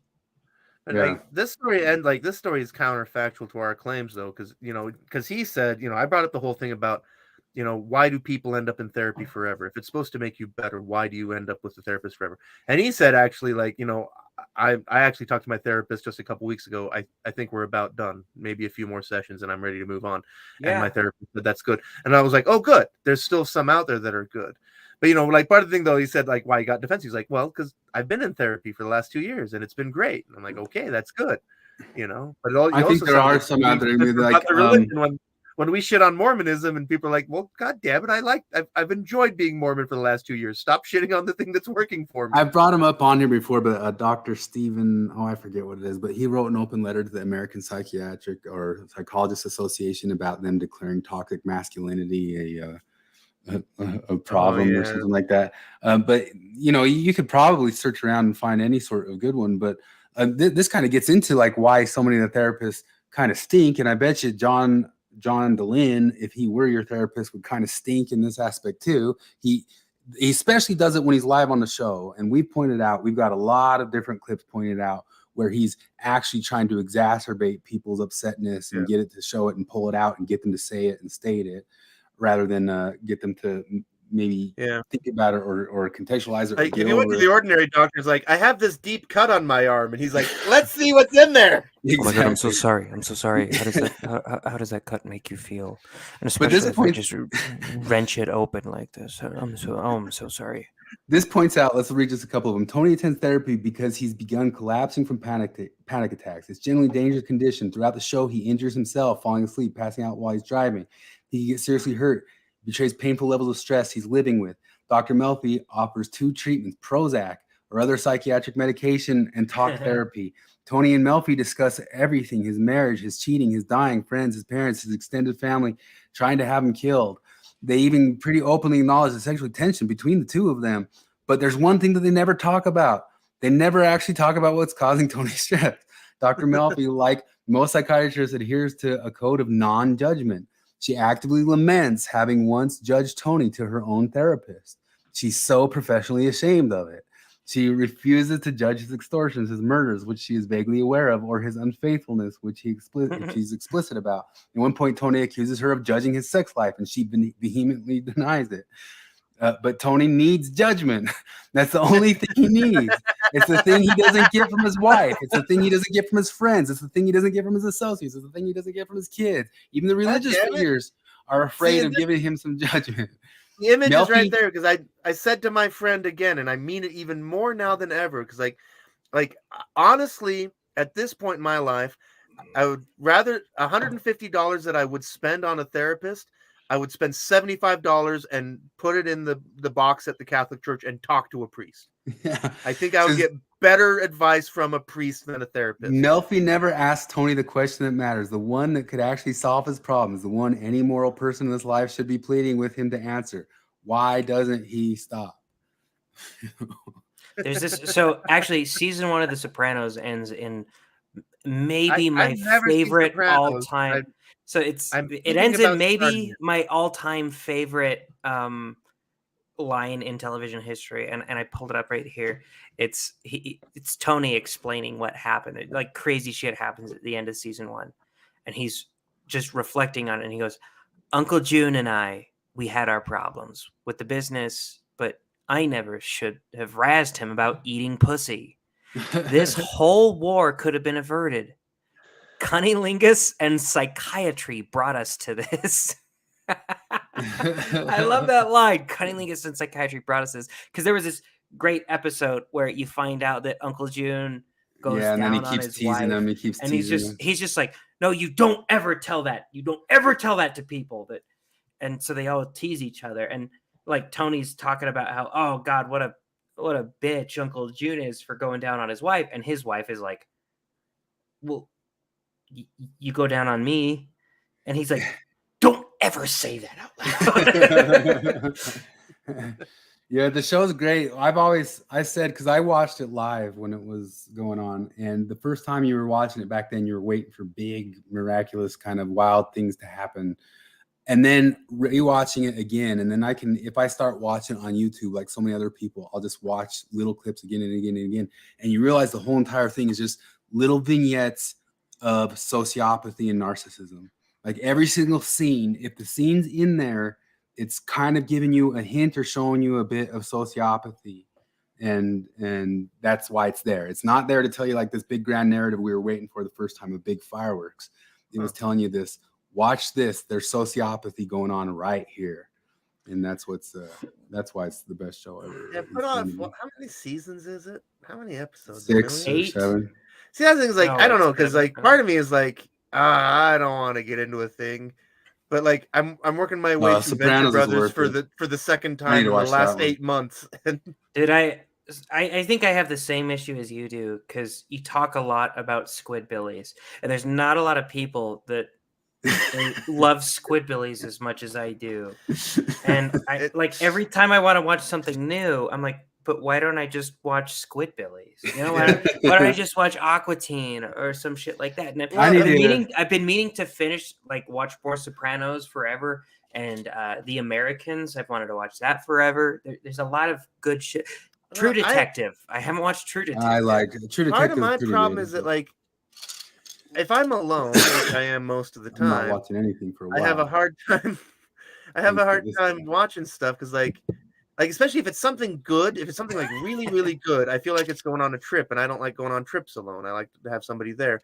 And when I'm alone, like, I have ADD, and so I usually like to play video games or shit, and that's why I end up re-listening to a lot of Squidbillies and stuff, because, like, you know, for one thing, I've watched them enough. You can play video games while you but also, watch like, I mean, the voice acting is the star of that show. Oh, hell yeah. The screenplay is the real star. Like, the animation is pretty dumb. You know, it's not like Gendy Tartakovsky or something where it's really rewarding to watch, you know. But that's a big part of it. And so that's part of the reason why I struggle with starting Sopranos, because, like, I just have a hard time, like, well, goddamn it, I want to play my video game while I watch this show. Yeah, no, and you can't. I've been meaning to watch Yellowstone, but I've seen like weird little stuff. Like, did you see Jack Posobiec lately going off? Like, he went off for like a week about how Yellowstone has all this like secret wokeness in it. But, no.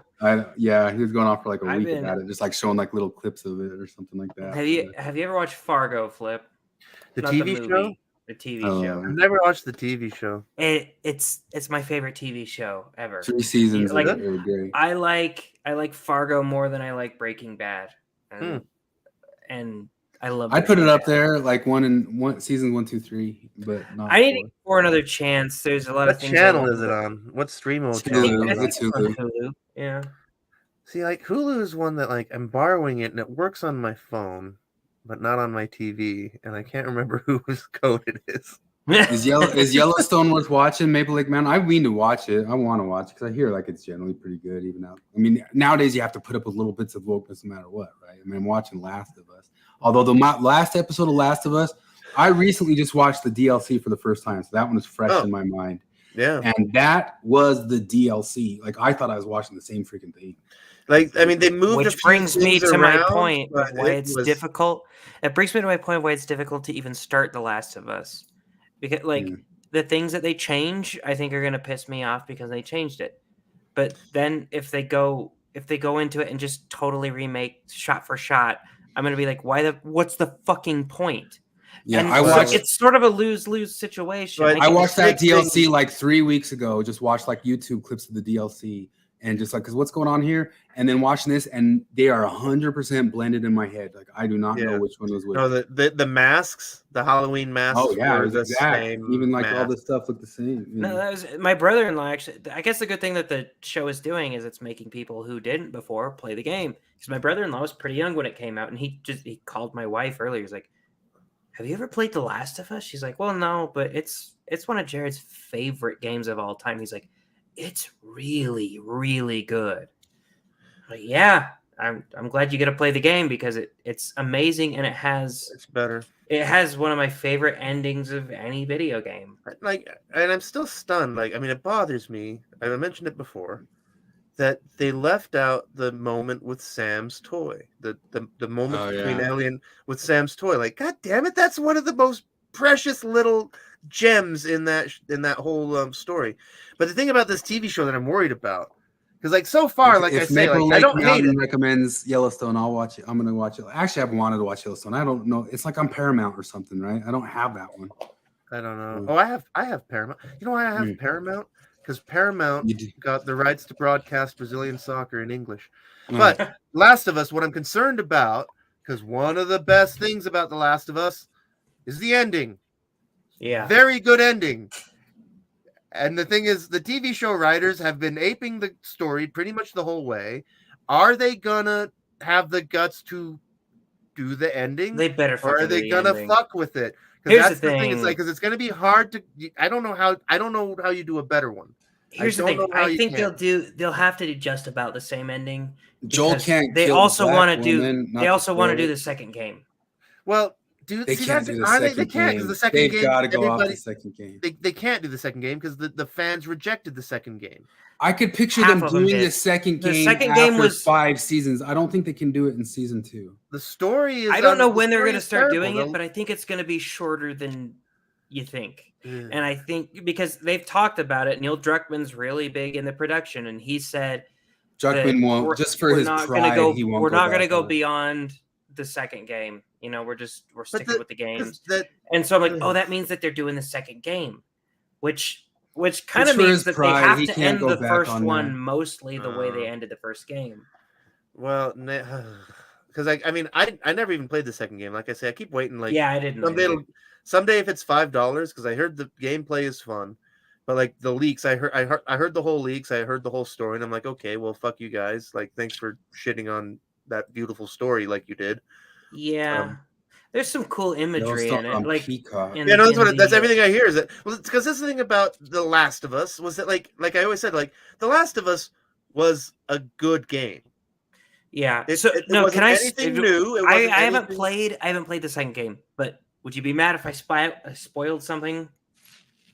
Or are you But I gonna know play the it? The second story. game, I know. I watched. You know the whole second game. story. I know the I whole watched the story. I second just never game more played it. recently than I watched the I first really like the imagery of like Joel is consistently playing this song on guitar, and Ellie has flashbacks of it, and the whole idea is that like she like don't pursue revenge or whatever, and the idea of the second game is that she loses everything because she does pursue revenge, right?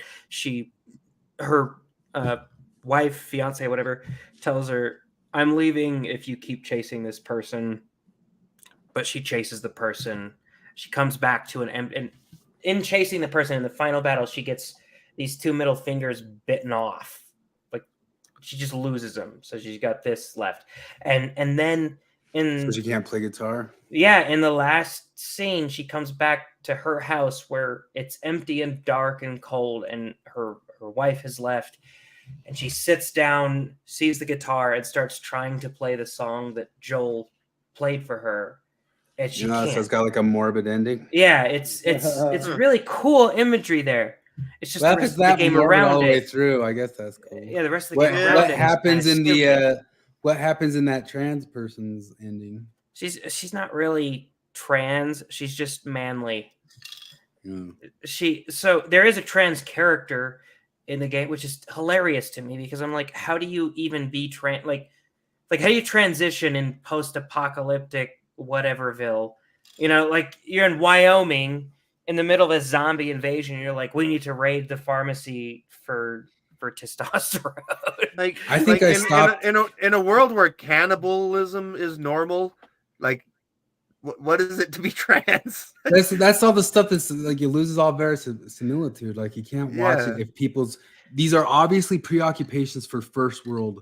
No, I issues. know. You've Yeah. seen like shows where you're in a zombie apocalypse and one of the characters has diabetes or something, and it's terrible because they're in constant pursuit of insulin. You know, they're like, and there's only so much insulin because they're not making more. Yeah, Because it has the a world shelf has life. ended and it's a big deal.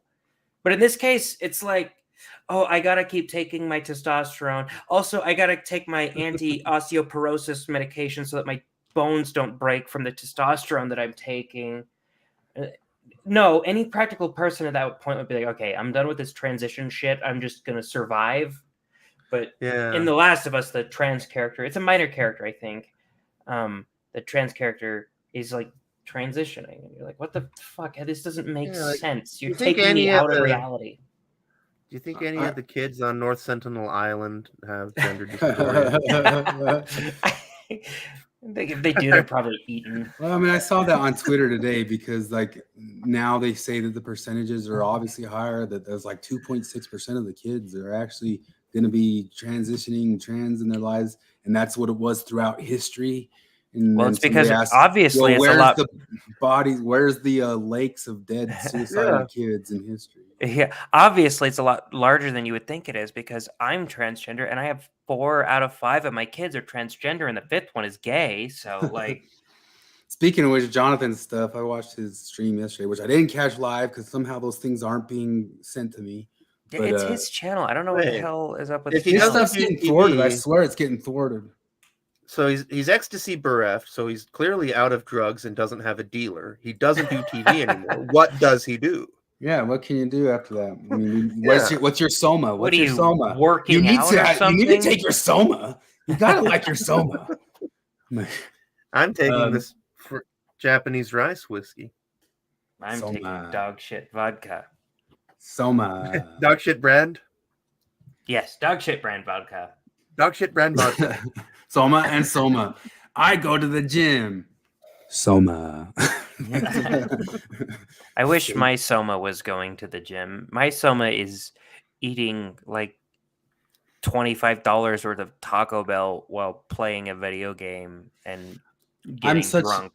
I'm such like in like postmodern brain sometimes because it's the postmodern era. I think of like how postmodern gyms are and just like physical fitness and bodybuilding and how it's once again just the simulacra. You know how your wife posted that picture of the dinosaurs turned into birds, turned into chicken nuggets, and then the chicken nuggets got shaped like dinosaurs.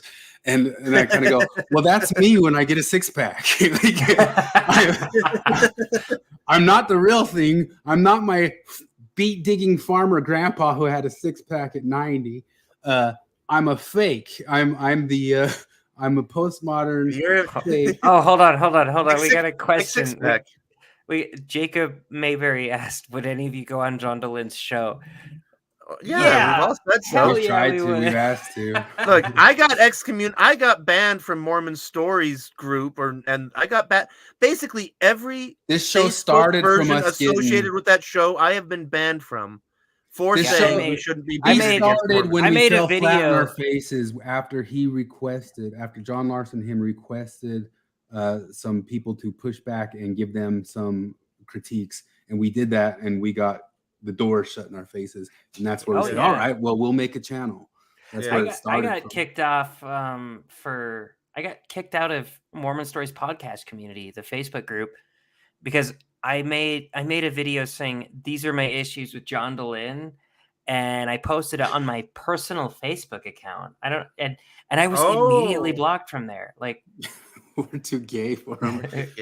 We're too gay for John DeLynne. It's because you can't be gay. You gotta transition. It's because I'm in love with Elliot Page. That's why I'm gay as fuck. I'm gay for that pussy.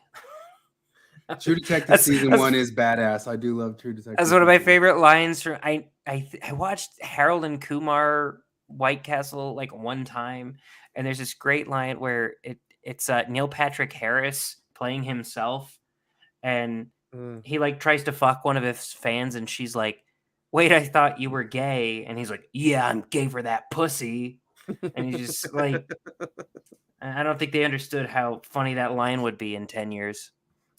So we've been Jacob, we've been on about this for like a year. Plus, most of what we did the first little bit is really spending time pointing out how John DeLynne has an ideology and claims that he doesn't. Nakedly political.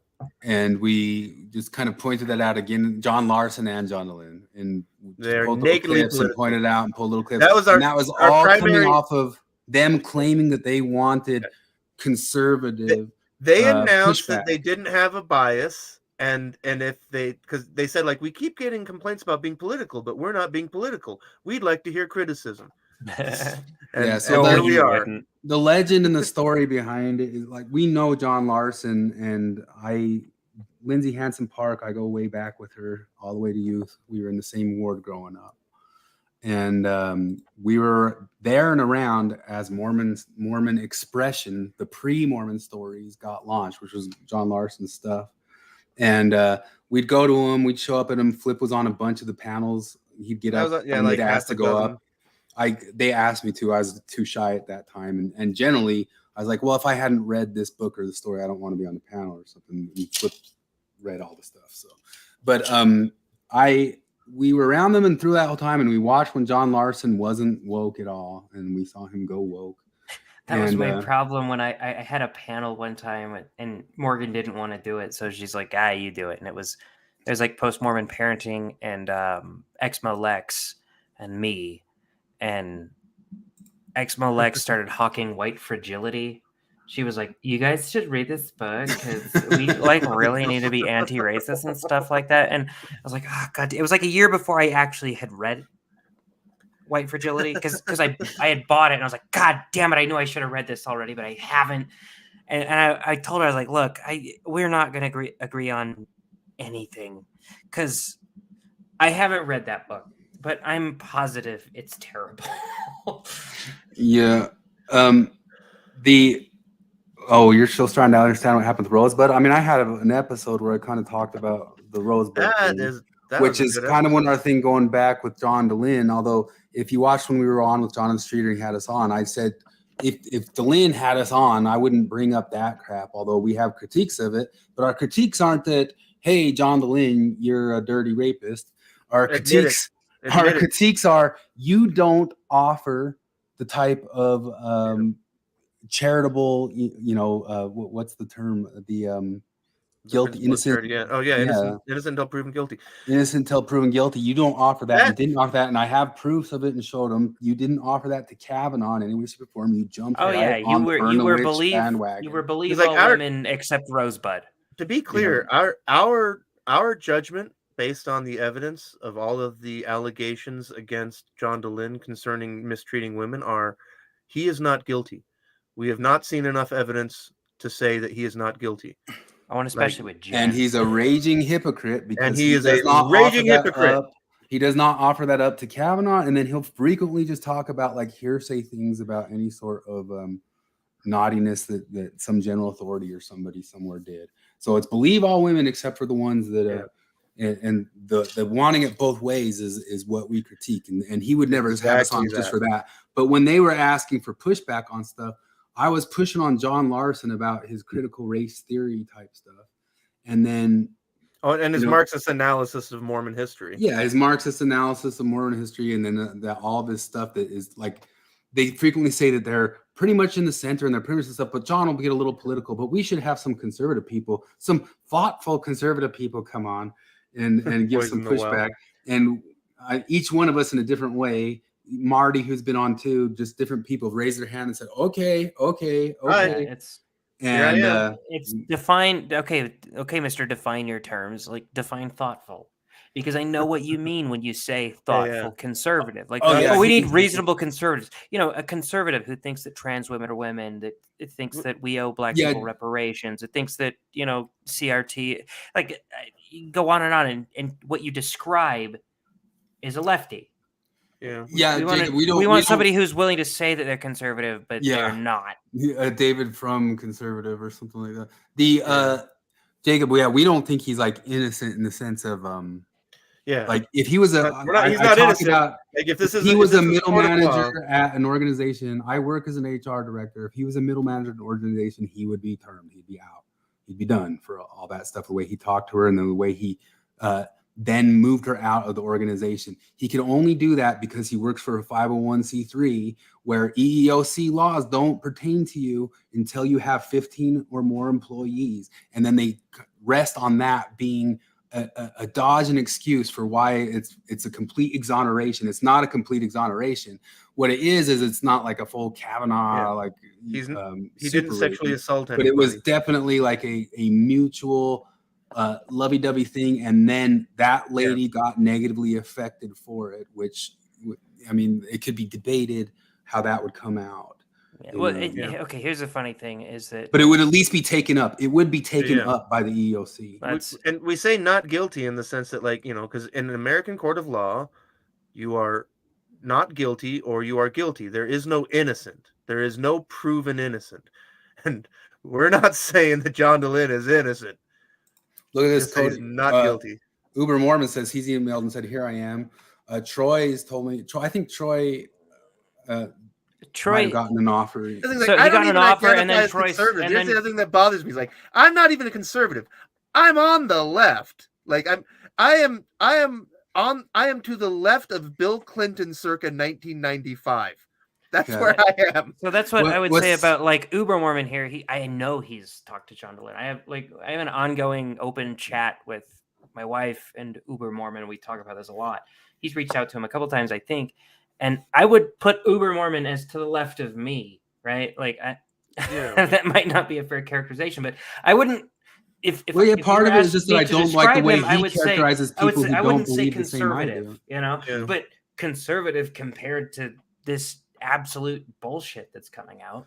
Yeah, Jacob, we pulled up a clip. We have it. It's way back in our stuff, and we have too many hours of this stuff, but it's in there. But we have a clip of this lady. So the guy who was part of Infants on Thrones, he is a police officer who works with Women Scorned. His whole job is to work with them. He's now with Rosebud, and he made a whole video talking about Rosebud's claims and all that sorts of stuff.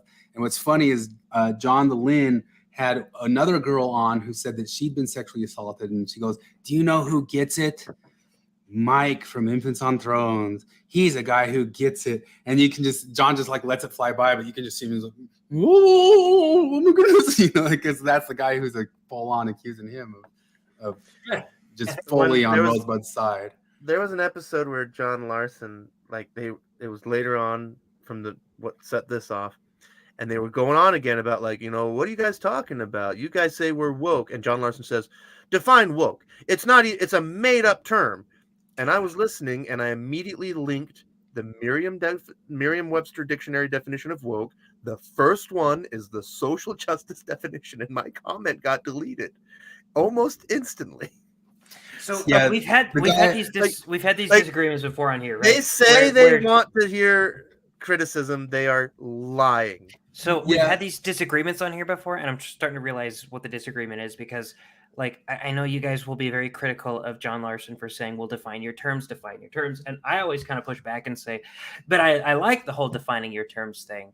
And he does it because he thinks he can like Socrates. No, I know that's the thing. Too, the more I listen to John Larson, the more I'm like, oh, he's actually asking because he thinks he can confuse you. He's trying to deliberately obfuscate what's going on. Yeah, he wouldn't be ready. He doesn't want you to to actually define your terms. Yeah, he's just hoping. It's a Hail Mary, thinking, okay, maybe they'll get tripped up on their words if I ask them to define, because most people do. If you ask them define woke.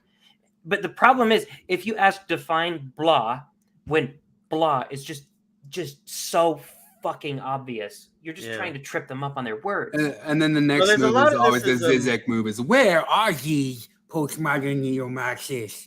And I always say, it's you, Zizek. It's you, the guy who calls himself a neo-Marxist who reads everything through Lacan and Deleuze. What these guys are postmodern neo-Marxism. They're dishonest illusionists, because just like sawing the lady in half works on our audio visual sensory perception, these postmodernist word games is the exact same thing. It's what is it? Distraction, sleight of hand, but it works on our language processing senses. And that's literally all it is. It's just a way of making you go no, look over here. Oh, look. Oh, it's gone.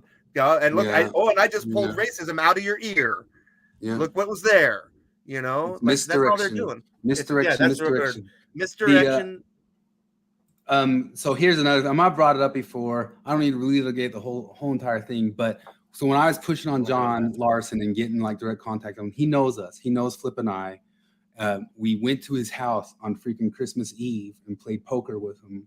And I told him, when I was first texting him, I was using anonymous. I was an anonymous name. And I was saying, you're talking about the stuff you're bringing up. You say that you don't have the stuff. You are doing critical race theory type stuff. I was pointing it out to him. Then he says he wanted to stop talking about it then. And he pulls the thing that he'll generally pull, we should have a beer and talk about this over a beer, which is really actually, hey, I don't want to talk about this in front of other people because maybe I'll even back off some of my claims. I'm just not going to do it where an audience can see it or something like that. But it's also bullshit because he's in Oregon and Yeah. And so he wanted to stop it right there. And so then I came out and said, hey, that my anonymous name, it's me. It's Chris Hanna. It's me. You know me. But, you know, we can talk about it whenever you want to talk about it. I just would like an audience to watch us talk about it, or at least in the comment section or something like that.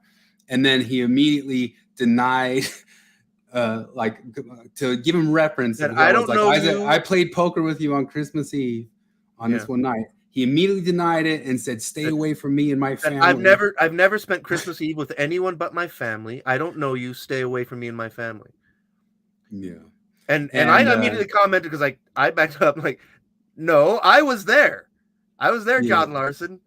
So he was just immediately like saying, I don't want to have this conversation or do this thing, and just coming up with whatever sort of dodge he could come. But then make it a lie and then smear and make it look dangerous. Like I was doing some sort of thing. And that we're lying. If he didn't act like that, we probably never would have started doing this because it kind of put a fire. Are you talking about John Larson's restraining order against you for 3 minutes? But it was Lindsay Hansen Park who asked us to go over there, and I have the emails of her asking us to go do it. No, we have the receipts. Like I have the Facebook messengers where we have his address, the time, directions. Anyway, the whole entire thing was a dodge of him just saying he's not going to actually talk to anybody. None of them are going to actually talk to anybody unless those people, like Jared said, completely affirm all their priors. And I think one of the other cases we generally make is that DeLynn isn't a deconversion channel. DeLynn is a conversion to neoliberal universalist Unitarianism, whatever politics. And part of the issue is that they make politics not politics. That's one of the biggest tactics of these, like the woke types, is they do say we want a reasonable conservative. But if you say, well, I have a political, I'm conservative and I'll talk to you, but I have a political disagreement with you in regards to I don't think that trans women are women. I think that trans women are males who have gender dysphoria. They'll say, no, this is about human rights. It's literally not politics. It's about human life. That whole line, literally not politics. They really try to do that with everything. They try to make every single one of the issues that they stand on not political. This isn't political. This is about human life. Because I'll kill myself if you have this opinion and you express it. We've said all along, like, put us or somebody who sufficiently represents us, because like there's all sorts of people we'd accept. We take like Uber Mormon going on. I'd take Forrest Hansen going on if he talks about literally anybody. Sort of stuff. If you gave anybody a fair shot, even somebody who I disagreed with. Just as long as they're representing, because one of the things Peter Boghossian talks about, honest with and give a sincere audience to. Because watch Peter Boghossian's a show about NPR and all that stuff, and one of the things they say to watch when you're watching these NPR stuff and what changed about them over time is they never bring on somebody who's an actual believer of the conservative claim. They only bring on people who come on to claim to be an expert to give us some straw man of what the conservative claim is. So it's kind of my beef with Tucker Carlson, and I understand that a lot of these people won't come on to Tucker Carlson, but whenever somebody expresses an outlandishly fucking stupid leftist view, and they're like, I'm not going to come on and defend my view, and he reaches out to them and they say no. He always gets that same woman to try to steel man their view, and I'm like, no, just don't do the segment, man, because like, I don't think she believes the things that she's trying to steel man right now. I think you're just trying to make this viewpoint look really stupid, and since nobody's coming to defend it, you get somebody to pretend to. It's all laid out so well. Right-wing, the NPR experts on right-wing radicalism remind me of when I used to listen to Christian talk radio, because they had experts on Mormonism. Oh, I remember that. You're like, oh yeah, you're a real expert. Like, no, your job is totally trash the church. It's naked. Like, come on, you're not fooling anybody. But they shadow box a lot, and then we have one of our episodes back there where we call it was like the 100 Flowers campaign, it really was ultimately like, let's see if we announce this and ask for this, we can see who he can block and push out more than like it was. I mean, that's what Mao did with the 100 Flower. Like, let a 100 flower bloom. Everybody come and tell us your criticism, and then you all expose who's actually critical of us, and then we pushed you all out and got. If you haven't yet, just go on Dan McClellan's page.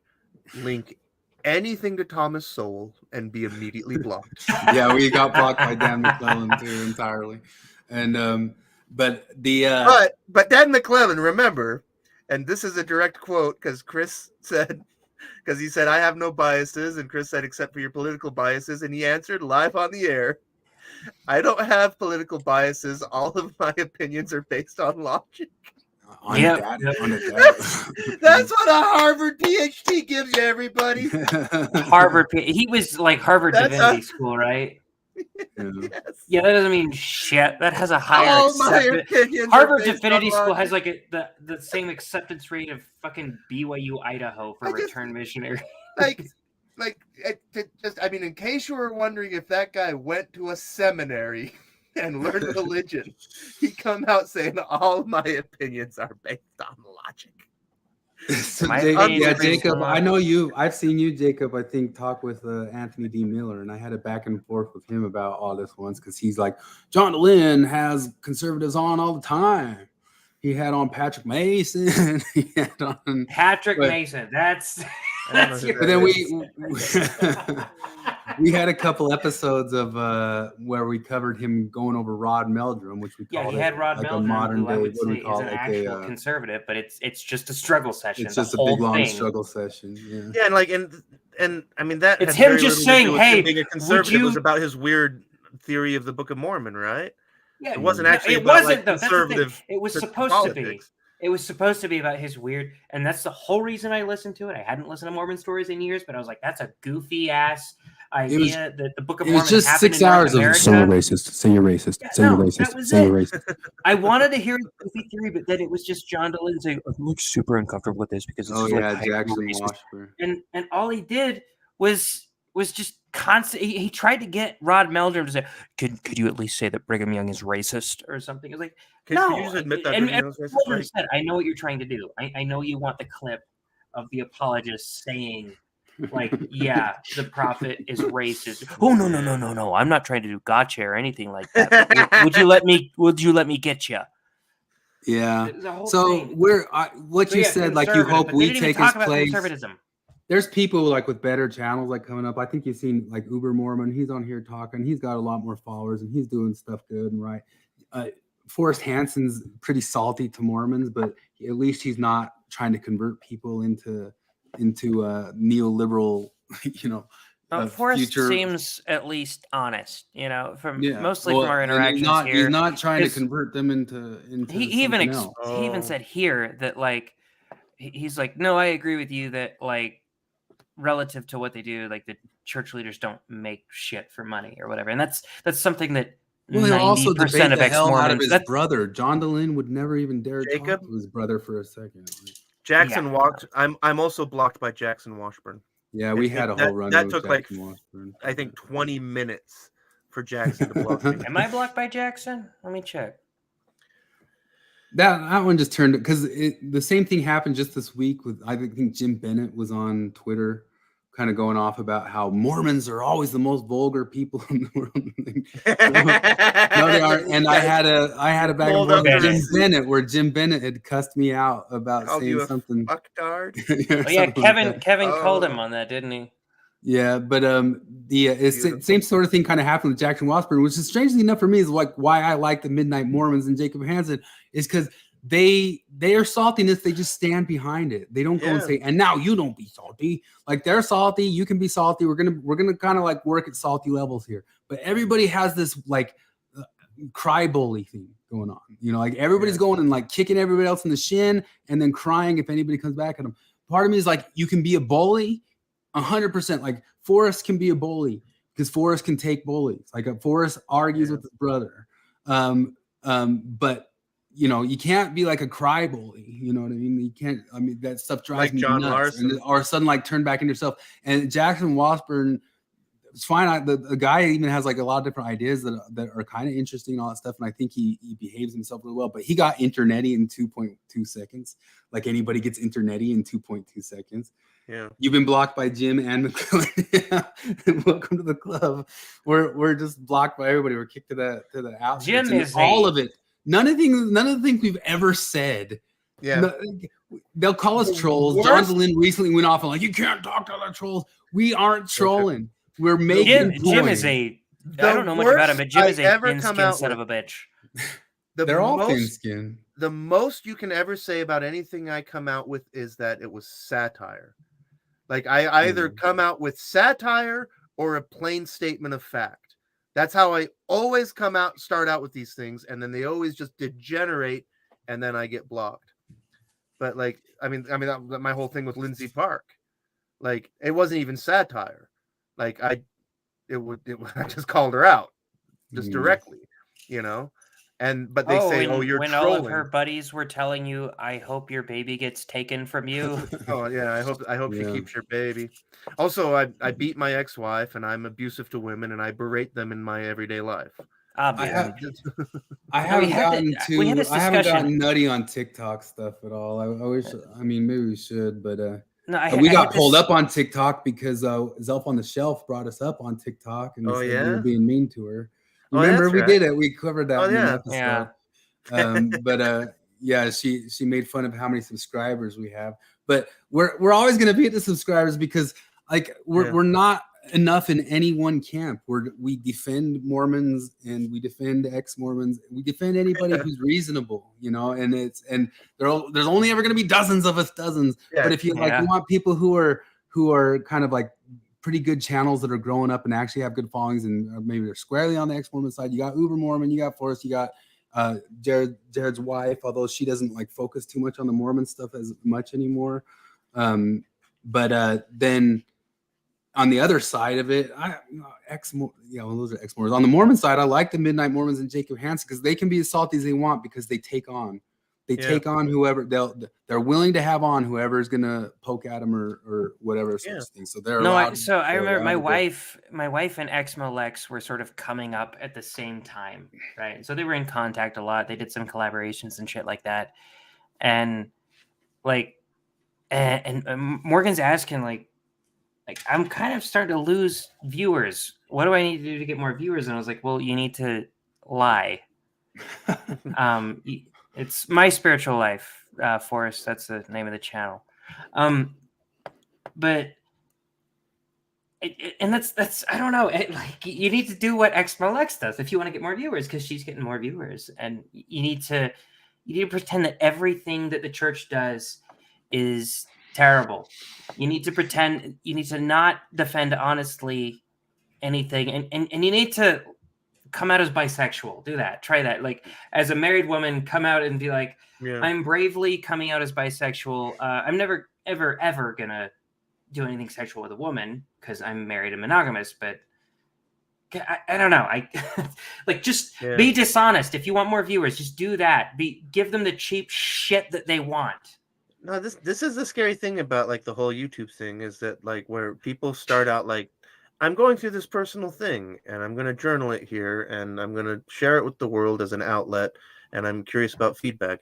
And then it turns into a thing and you're like, oh, I'm a thing now. And then you start feeding the thing. The thing takes over. Like, and that's something that like, if that happens to this show, like, I hope it's not anything fucking ideological. Like if I was making money on YouTube, I would hope it would be for like writing comedy or something. Yeah. But like if it's just fucking preaching, god damn you can't you'd have to venture out of this stuff if you were like there's no business model for this. There's no business model for our like part of it like atheists that want the church to be left alone thing. So I watched RFM and Bill Reel covering the SEC thing yesterday, and at some point they realized they had their highest viewers ever, and then they got to start making a pitch for their channel, saying, "Hey, come to our channel because we have this and that and this offering, and you can get all the truth here." But at some point in the middle of it, like I think their analysis lacks because their analysis has to assume evil all the way through and throughout, you know, or something like that. And so you just kind of like. Fine. I mean, I appreciate that you guys kind of like bring like the details of the stuff and all that sorts of stuff, but I don't think your analysis is useful. I think your analysis is going to be biased, and it's going to be biased about what gets you.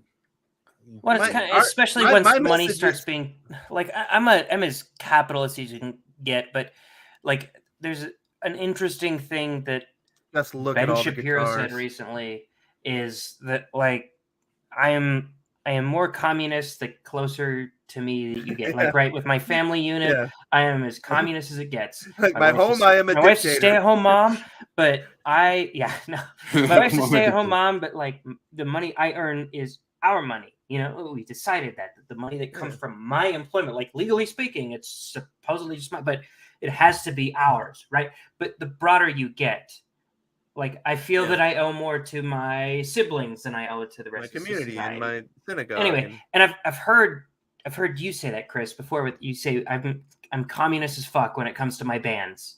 Everybody just gets paid the same, right? Yeah. Yep. And I'm each level out, I become a little less kind. And the problem is once people get into this, they become like so tied to the fucking money. And I thought about this today when one of my very Mormon friends shared a John By the Way quote. And I remember seeing John By the Way, and I remember never really wanting to get into him because everybody loved him. He's a good speaker. Here's a weird thing too. You want to know how weird my ward is growing up? I grew up behind John By the Way's nephew, and John By the Way took me and him to a bunch of BYU football games. I have so much like weird little interactions like with these. Wow. The thing is with John By the Way, I suspect he's a pretty good dude, and I suspect he's a way nice dude. Pretty sincere. The problem is like it's kind of like with Fox Caraway or whatever her name is, the tattooed Mormon, like sort of his entire brand is tied to Mormonism. So I feel like I don't know, maybe listen to some of the things that he says, but I dismiss most of what those people say because their paycheck is tied to their ideology. And I don't want my paycheck to ever be tied to my ideology. Yeah, exactly. That's what I was getting at. But because the other thing I was about to say, and I've said it before about like how our message has such a paucity of an audience, is like because my message to the Mormon Stories Ex-Mormons and the Mormons is the same, which is the church isn't special, which is that the church isn't especially good, and it's not especially bad. The church really is pretty mundane as far as American religions go. The church is very boring. Just way more. Well, it's more interesting in some other stuff, but like the way they history. Its history is unending. That's why my ultimate criticism, my big criticism for the church, what I really think the problems are that we went over here are boring criticisms. Yeah, it's a bureaucratic paperwork criticism. You know what we are? We are the original Star Trek of Ex-Mormon podcasts. It's long, boring conversations about bureaucracy and human rights and the nature of law and hierarchies. But I do not think, like in general, like I genuinely like and think they're good people, like Quick and Midnight Mormons and Jacob, and I respect. I mean, those guys all had me on like that and I didn't even like have to take them on. I probably wouldn't have taken John DeLynn on very hard either. Like mostly of what he was saying is like, you guys represent conservative people in this way, and you're misrepresenting them. This is actually some stuff that they're doing. I wouldn't have had to like take it to them. Like, I'm here to take it to you or something like that. I'm just here to. One thing to bring up is that research about like Jonathan Haidt's done it, and a lot of people have done it. That whole that's thing. That's ultimately stuff. Like Jonathan Haidt stuff is like the righteous mind, and I remember John DeLynn reading that book and basically saying like, "Yeah, this book skewers Mormons." Like you read that book wrong, Mormon. It proves John DeLynn read The Righteous Mind. Well, he claims he does, but they frequently just do stuff like, The book I've heard him quote the most is Ezra. What's his face? He might have read the New York Times review on The Righteous Mind or something. By the way, John, was crazy nice to me and his nephew. Yeah, here's the thing. Like a nice dude. I brought him up as an example, and the thing is, I suspect he's not actually the example that I'm looking for. Like, what I'm saying, he's a great example of it because what I'm saying is that I think that it's difficult for me to believe anybody whose paycheck is tied to their ideology. I'll give you an example. John, by the way, is probably a good dude, and he's probably very sincere.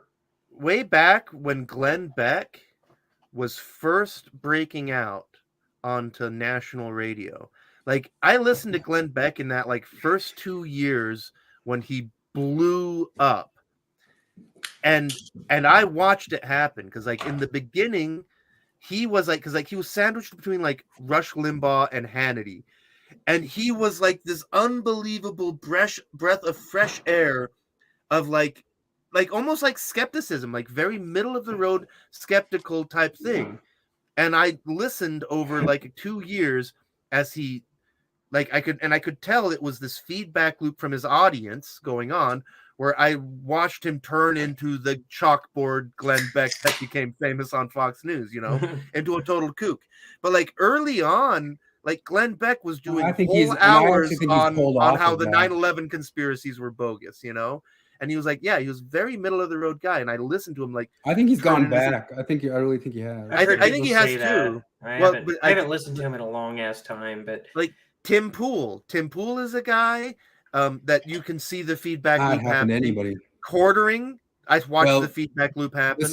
Let's put it down to this: out of all Exmormon podcasters, the real hero, the real one who had skin in the game and put it on the line is Jonathan Streeter. And check to see if you can donate to the channel. Check to see if you can do any of that sort of stuff. Yeah. No, you can't. And he had lots of viewers, lots of reach, lots of stuff. And he goes after truth. And even if that truth just starts wiping out the way ex-Mormons see him. And he's gone at it. That's my there's some hymns that I actually really like. I listen to Motab more as an ex-Mormon than I ever did as a Mormon. I'm not even kidding you. And there's certain hymns, like certain lyrics, that still give me goosebumps. I'm not even kidding you. The lyric "Do what is right, let the consequence follow," that like revs me up. That's a cool fucking line, because that's to hell with your consequences. Consequences be damned. I'm doing what's correct to do.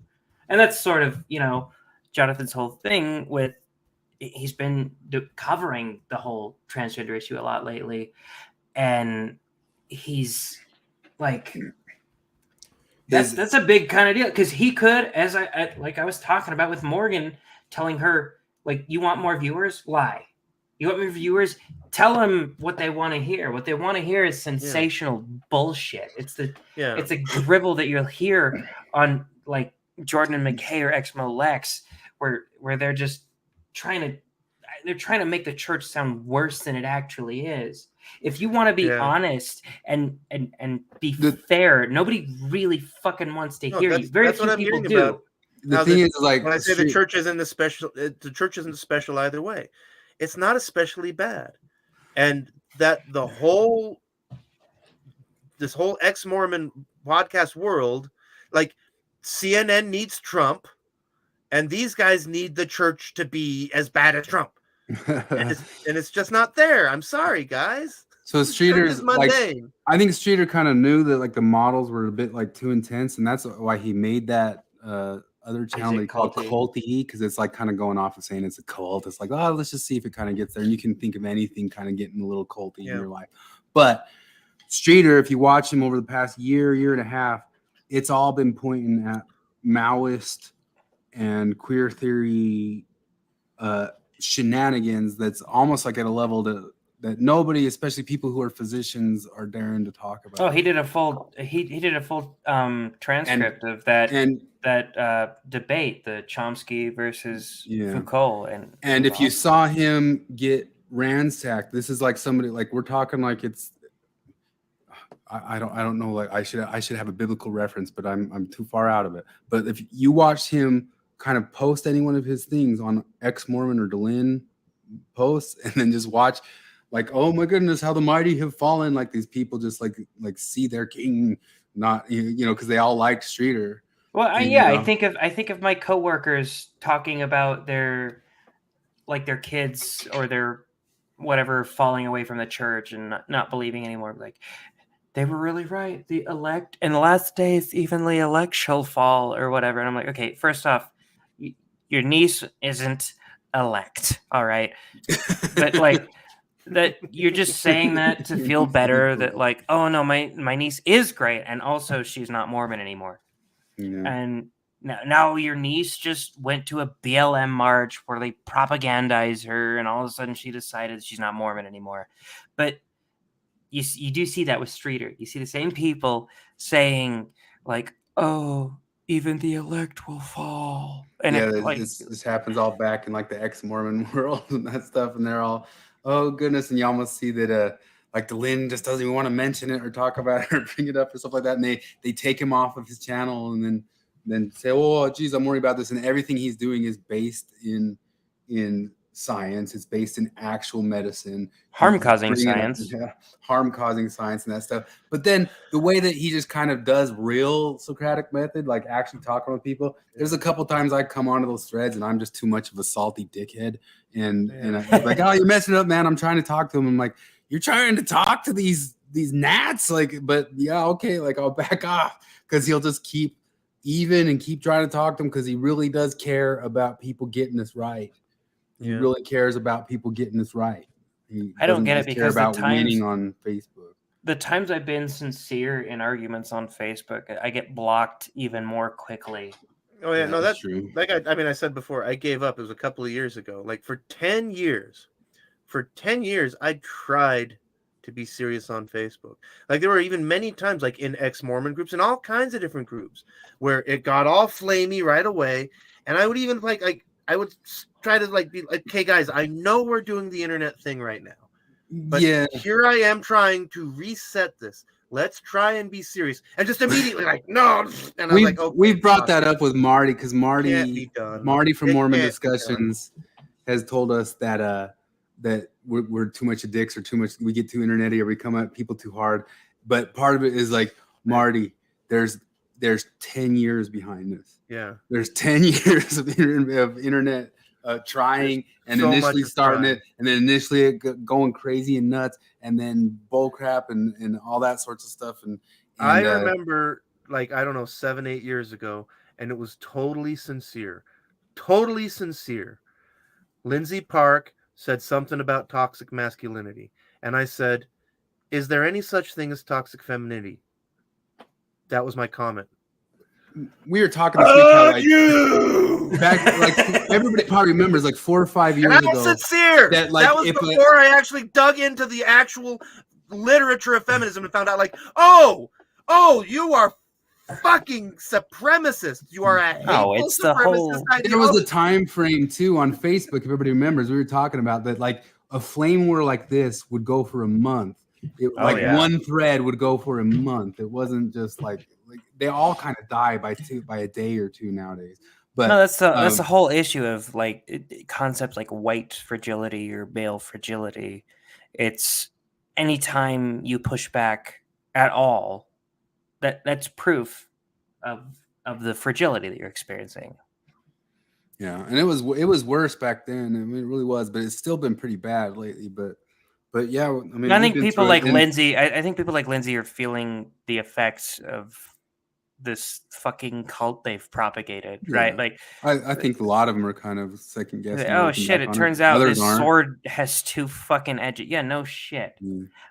I'm constantly baffled by people that are shocked to realize that the gun they point at others can be turned around on them. They just, it's like they think that, oh, this gun is actually, I'm immune to this gun.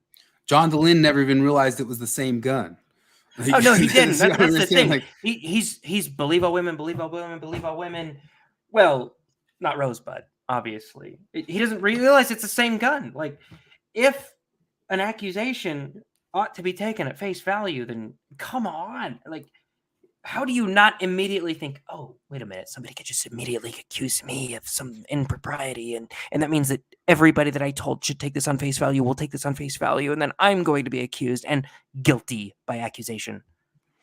Yeah, Exmos almost bank on TVMs to be a bunch of little doormats, and then they're shocked when I tell them to fuck off.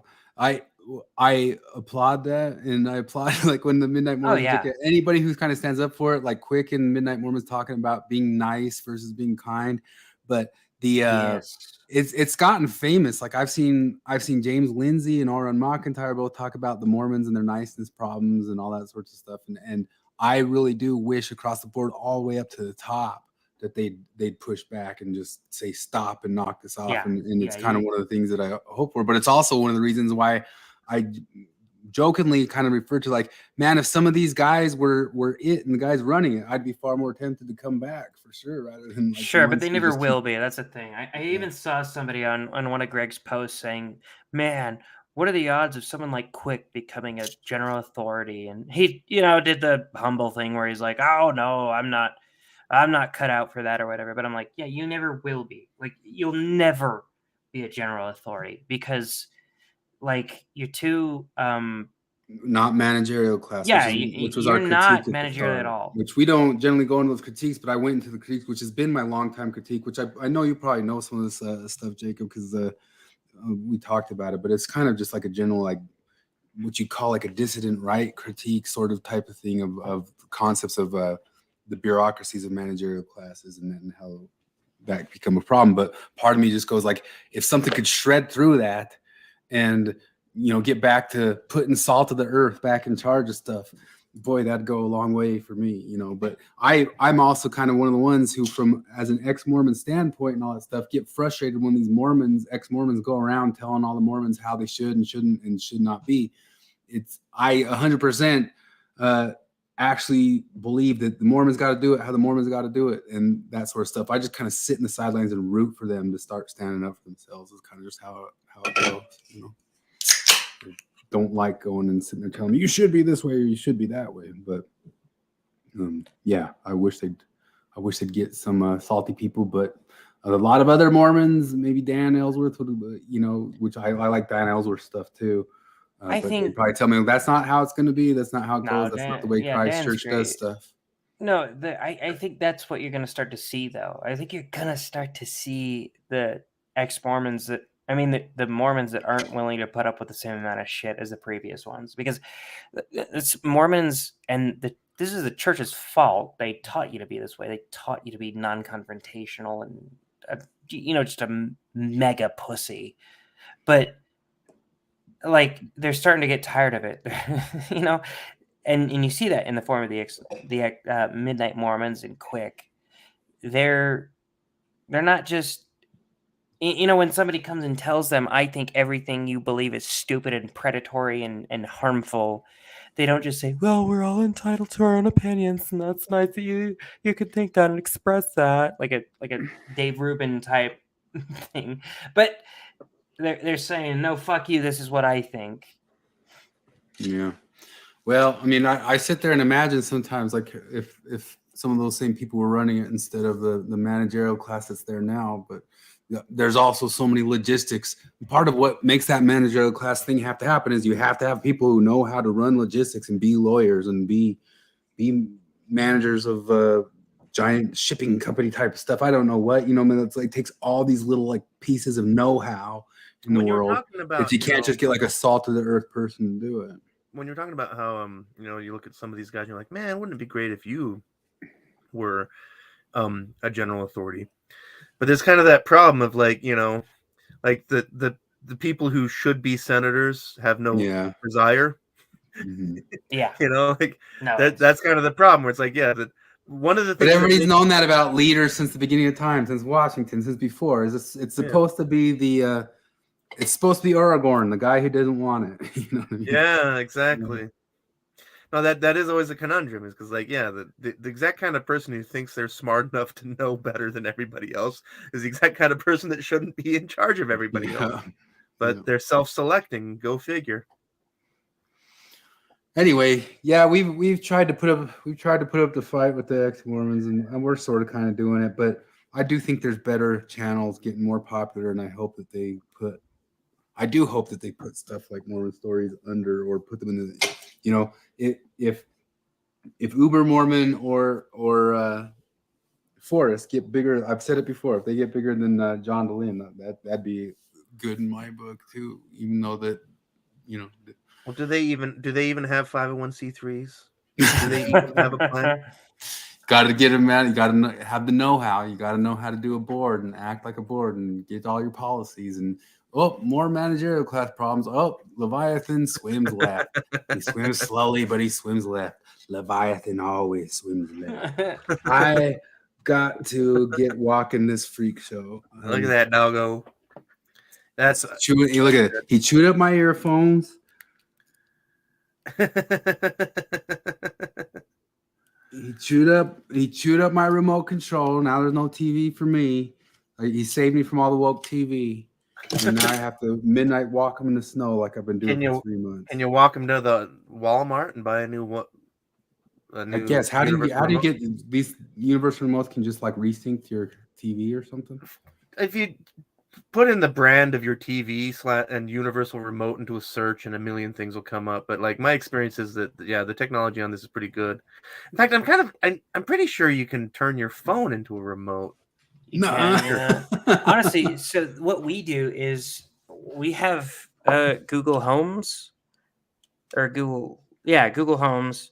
You just plug them into one of your HDMI things, and then you just cast from your phone to your. I've got another one of these upstairs. Can I change that into the one? It's only Google Home until the revolution, because home implies property, and it'll let you just Google House.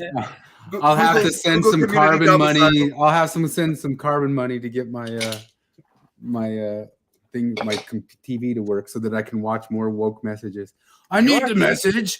I will pay the carbon. Please give me more message. Get my 2 minutes of hate. I need to do this. I need to be in. I need to be in the system. All right. All right. Bye-bye, Charlie Doggo. Bye-bye. Later. See y'all. All right. See ya. Whee! 4 remotes from Forrest. Oh, come on, Charlie.